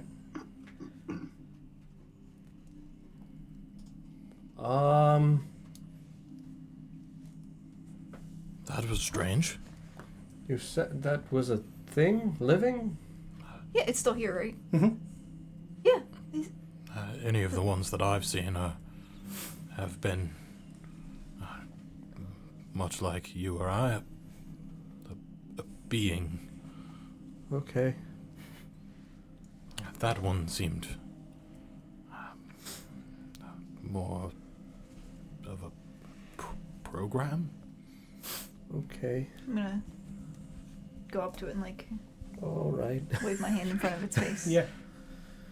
Okay. Doesn't seem like there's anything left. I'm gonna put my lantern away since this space is illuminated. Mm-hmm. You said there was a door. Yeah. Probably So near what is where this she and space? I are from Sure. walking over that way. So as you guys are standing there for a minute kind of analyzing this Warforged creature and this strange thing happening, you watch as Twig's tattoos start to like unravel from her and float about a foot out from her arm as if they are kind of slowly expanding and floating out from her. Oh, God. And it basically traces along the lines of her entire tattoo, these vines that wrap around her body, before wisping over to the wall. And you guys see above this Warforged is almost like a cave painting carved into the wall. Okay. And you watch as Twig's tattoos start inlaying into these paintings and start pulsing and glowing the same way that whatever came out of this Warforged was. Sorry. And begin tracing this image, and when it gets to the end, it pulses once in recognition again as it completes this. And you watch as little flecks of light shoot out of this tracing and form another kind of almost like a video, essentially, on this wall. And you see a forest, a wooded area, and you see a small elvish girl with brown hair standing with an axe that's almost too big for her, while an older elvish man holds a log in front of her, smiling. And she swings the axe down and hews this log in half, and they both kind of smile and laugh a bit. And the scene, like, warbles and twists as kind of like a Rubik's Cube, like shifting. And you see them in a large open field where she is tilling the earth and her parents are putting seeds into the ground behind her. And it warbles and twists again. And you see a slightly older elvish girl, still definitively her, sitting on a fallen down tree in this forest, just watching as a light rainfall falls down and drips from the leaves, watching a sunset in the distance, beautiful pinks and oranges and yellows slightly casting through the trees as they wrap their arms around each other. It shifts and warps again, and you see a fire in the distance. You see a figure standing atop a large hill with a large tower and large building that looks kind of like the archives, though the city around it does not look like Greymore, set ablaze as people are jumping out of the upper windows, and you hear screams as this building burns with an extremely hot intensity that just casts a black smoke up into the sky. And it shifts again. And you see this elvish girl hugging her parents and standing in front of a small cottage, now in probably her 20s, before turning and walking away. And she gets slightly older as she walks away, and you see her putting on a suit of armor kind of as she walks, and spars with another elvish woman, very fleet of foot, moving around and using her force to trip the other elven woman, blade at her neck, before kind of like grinning coyly and reaching down with a hand and helping her up. It shifts again, and you see this elvish girl marching with soldiers, human and elf, side by side, across the large field. The view of the front line of this army extending far into the distance, up and down the various hills of this open space. Leading her group, on her back, a large, shimmery, black-bladed greatsword with a red leather-wrapped hilt descending down into a black pommel-shaped head of a snake with black opalescent scales and small orange eyes. It shifts again, and you hear the sounds of swords clanging together as smoke rises behind this large battlefield. The elven woman fighting side by side with this other elven woman from the earlier scene that she had knocked over before, back to back against a horde of Dragonborn as they fight side by side, twisting around each other, pushing back this larger force. It shifts once more, and you see this battlefield burnt out. Spears sticking out of the ground, smoke rising from within the ground around numerous black-barked trees. Numerous enemies around this elvish woman slain, her sword stabbed into the ground, crouching, looking down at something. And you see her remove her helmet and place it onto the ground next to the face of the other elven woman that you had seen. it shifts again, and you see her sitting inside of a castle surrounded by other soldiers, listening to the king talk. You can't hear what he's saying. It's just kind of warbled sounds, almost like echoing in the back of your mind, as you see flags with the crest of arbor waving at the top of this castle as the king speaks. It shifts again, and you see swords clanging together again. An older, more mature elven woman, very chiseled features, but more tired and gaunt. She slams her sword into the enemy, kicks him down, and as lightning cracks in the background and rain cascades down, you hear her scream before plunging the sword directly into the chest of this man with a ferocity that almost radiates out from her. Mm-hmm. It shifts again, and you see her standing facing another battalion, one with a Fjordanian crest, surrounding the two kings, one of Arbor, one of Fjordan, both slain, side by side on the battlefield as both armies stand looking at each other, unsure what to do as smoke rises in the background behind them, horses just silent.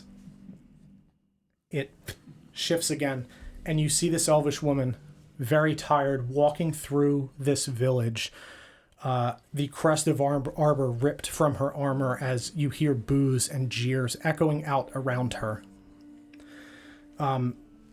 There is rotten fruit and vegetables being thrown at her as she walks sadly out of this village. It shifts again, and you see her storming the familiar walls of Greymore, alone, a burning white, hot, and orange rage in her eyes, as she leaps through the air, lands on the ground surrounding 4 or 5 soldiers, fire erupting from the ground where she lands as she swings her greatsword around with this same black blade, now cracked and molten like obsidian, with almost like a white-hot lava erupting through the cracks as if it's threatening to break and explode, as she swings this sword around, taking out numerous soldiers all on her own, leaping between pack to pack of soldiers, knocking them down with her blade. As she swings this sword around, you see her hands begin to turn a dead gray, almost stone color as fractures begin to appear in her skin. You see her walking through a door of the castle, numerous guards slain around her, towards the king and his son huddled behind their throne. She walks towards them and raises her blade, and her eyes lock with the child on the ground. Her gaze softens for a moment, the fire fades from her eyes, and you hear her throw her head back and scream. Starting first is a fairly humanoid scream that you might have heard from anyone at any point, with just pain. And it morphs into an almost ghastly howl, a shriek. And the blade ignites once more and bursts, the black outer shell splintering and shooting out, engulfing her in flame. And you hear a hiss of smoke as this vision collapses in on itself, and the tattoos wrap themselves rapidly around Twig once more. And we are going to end there.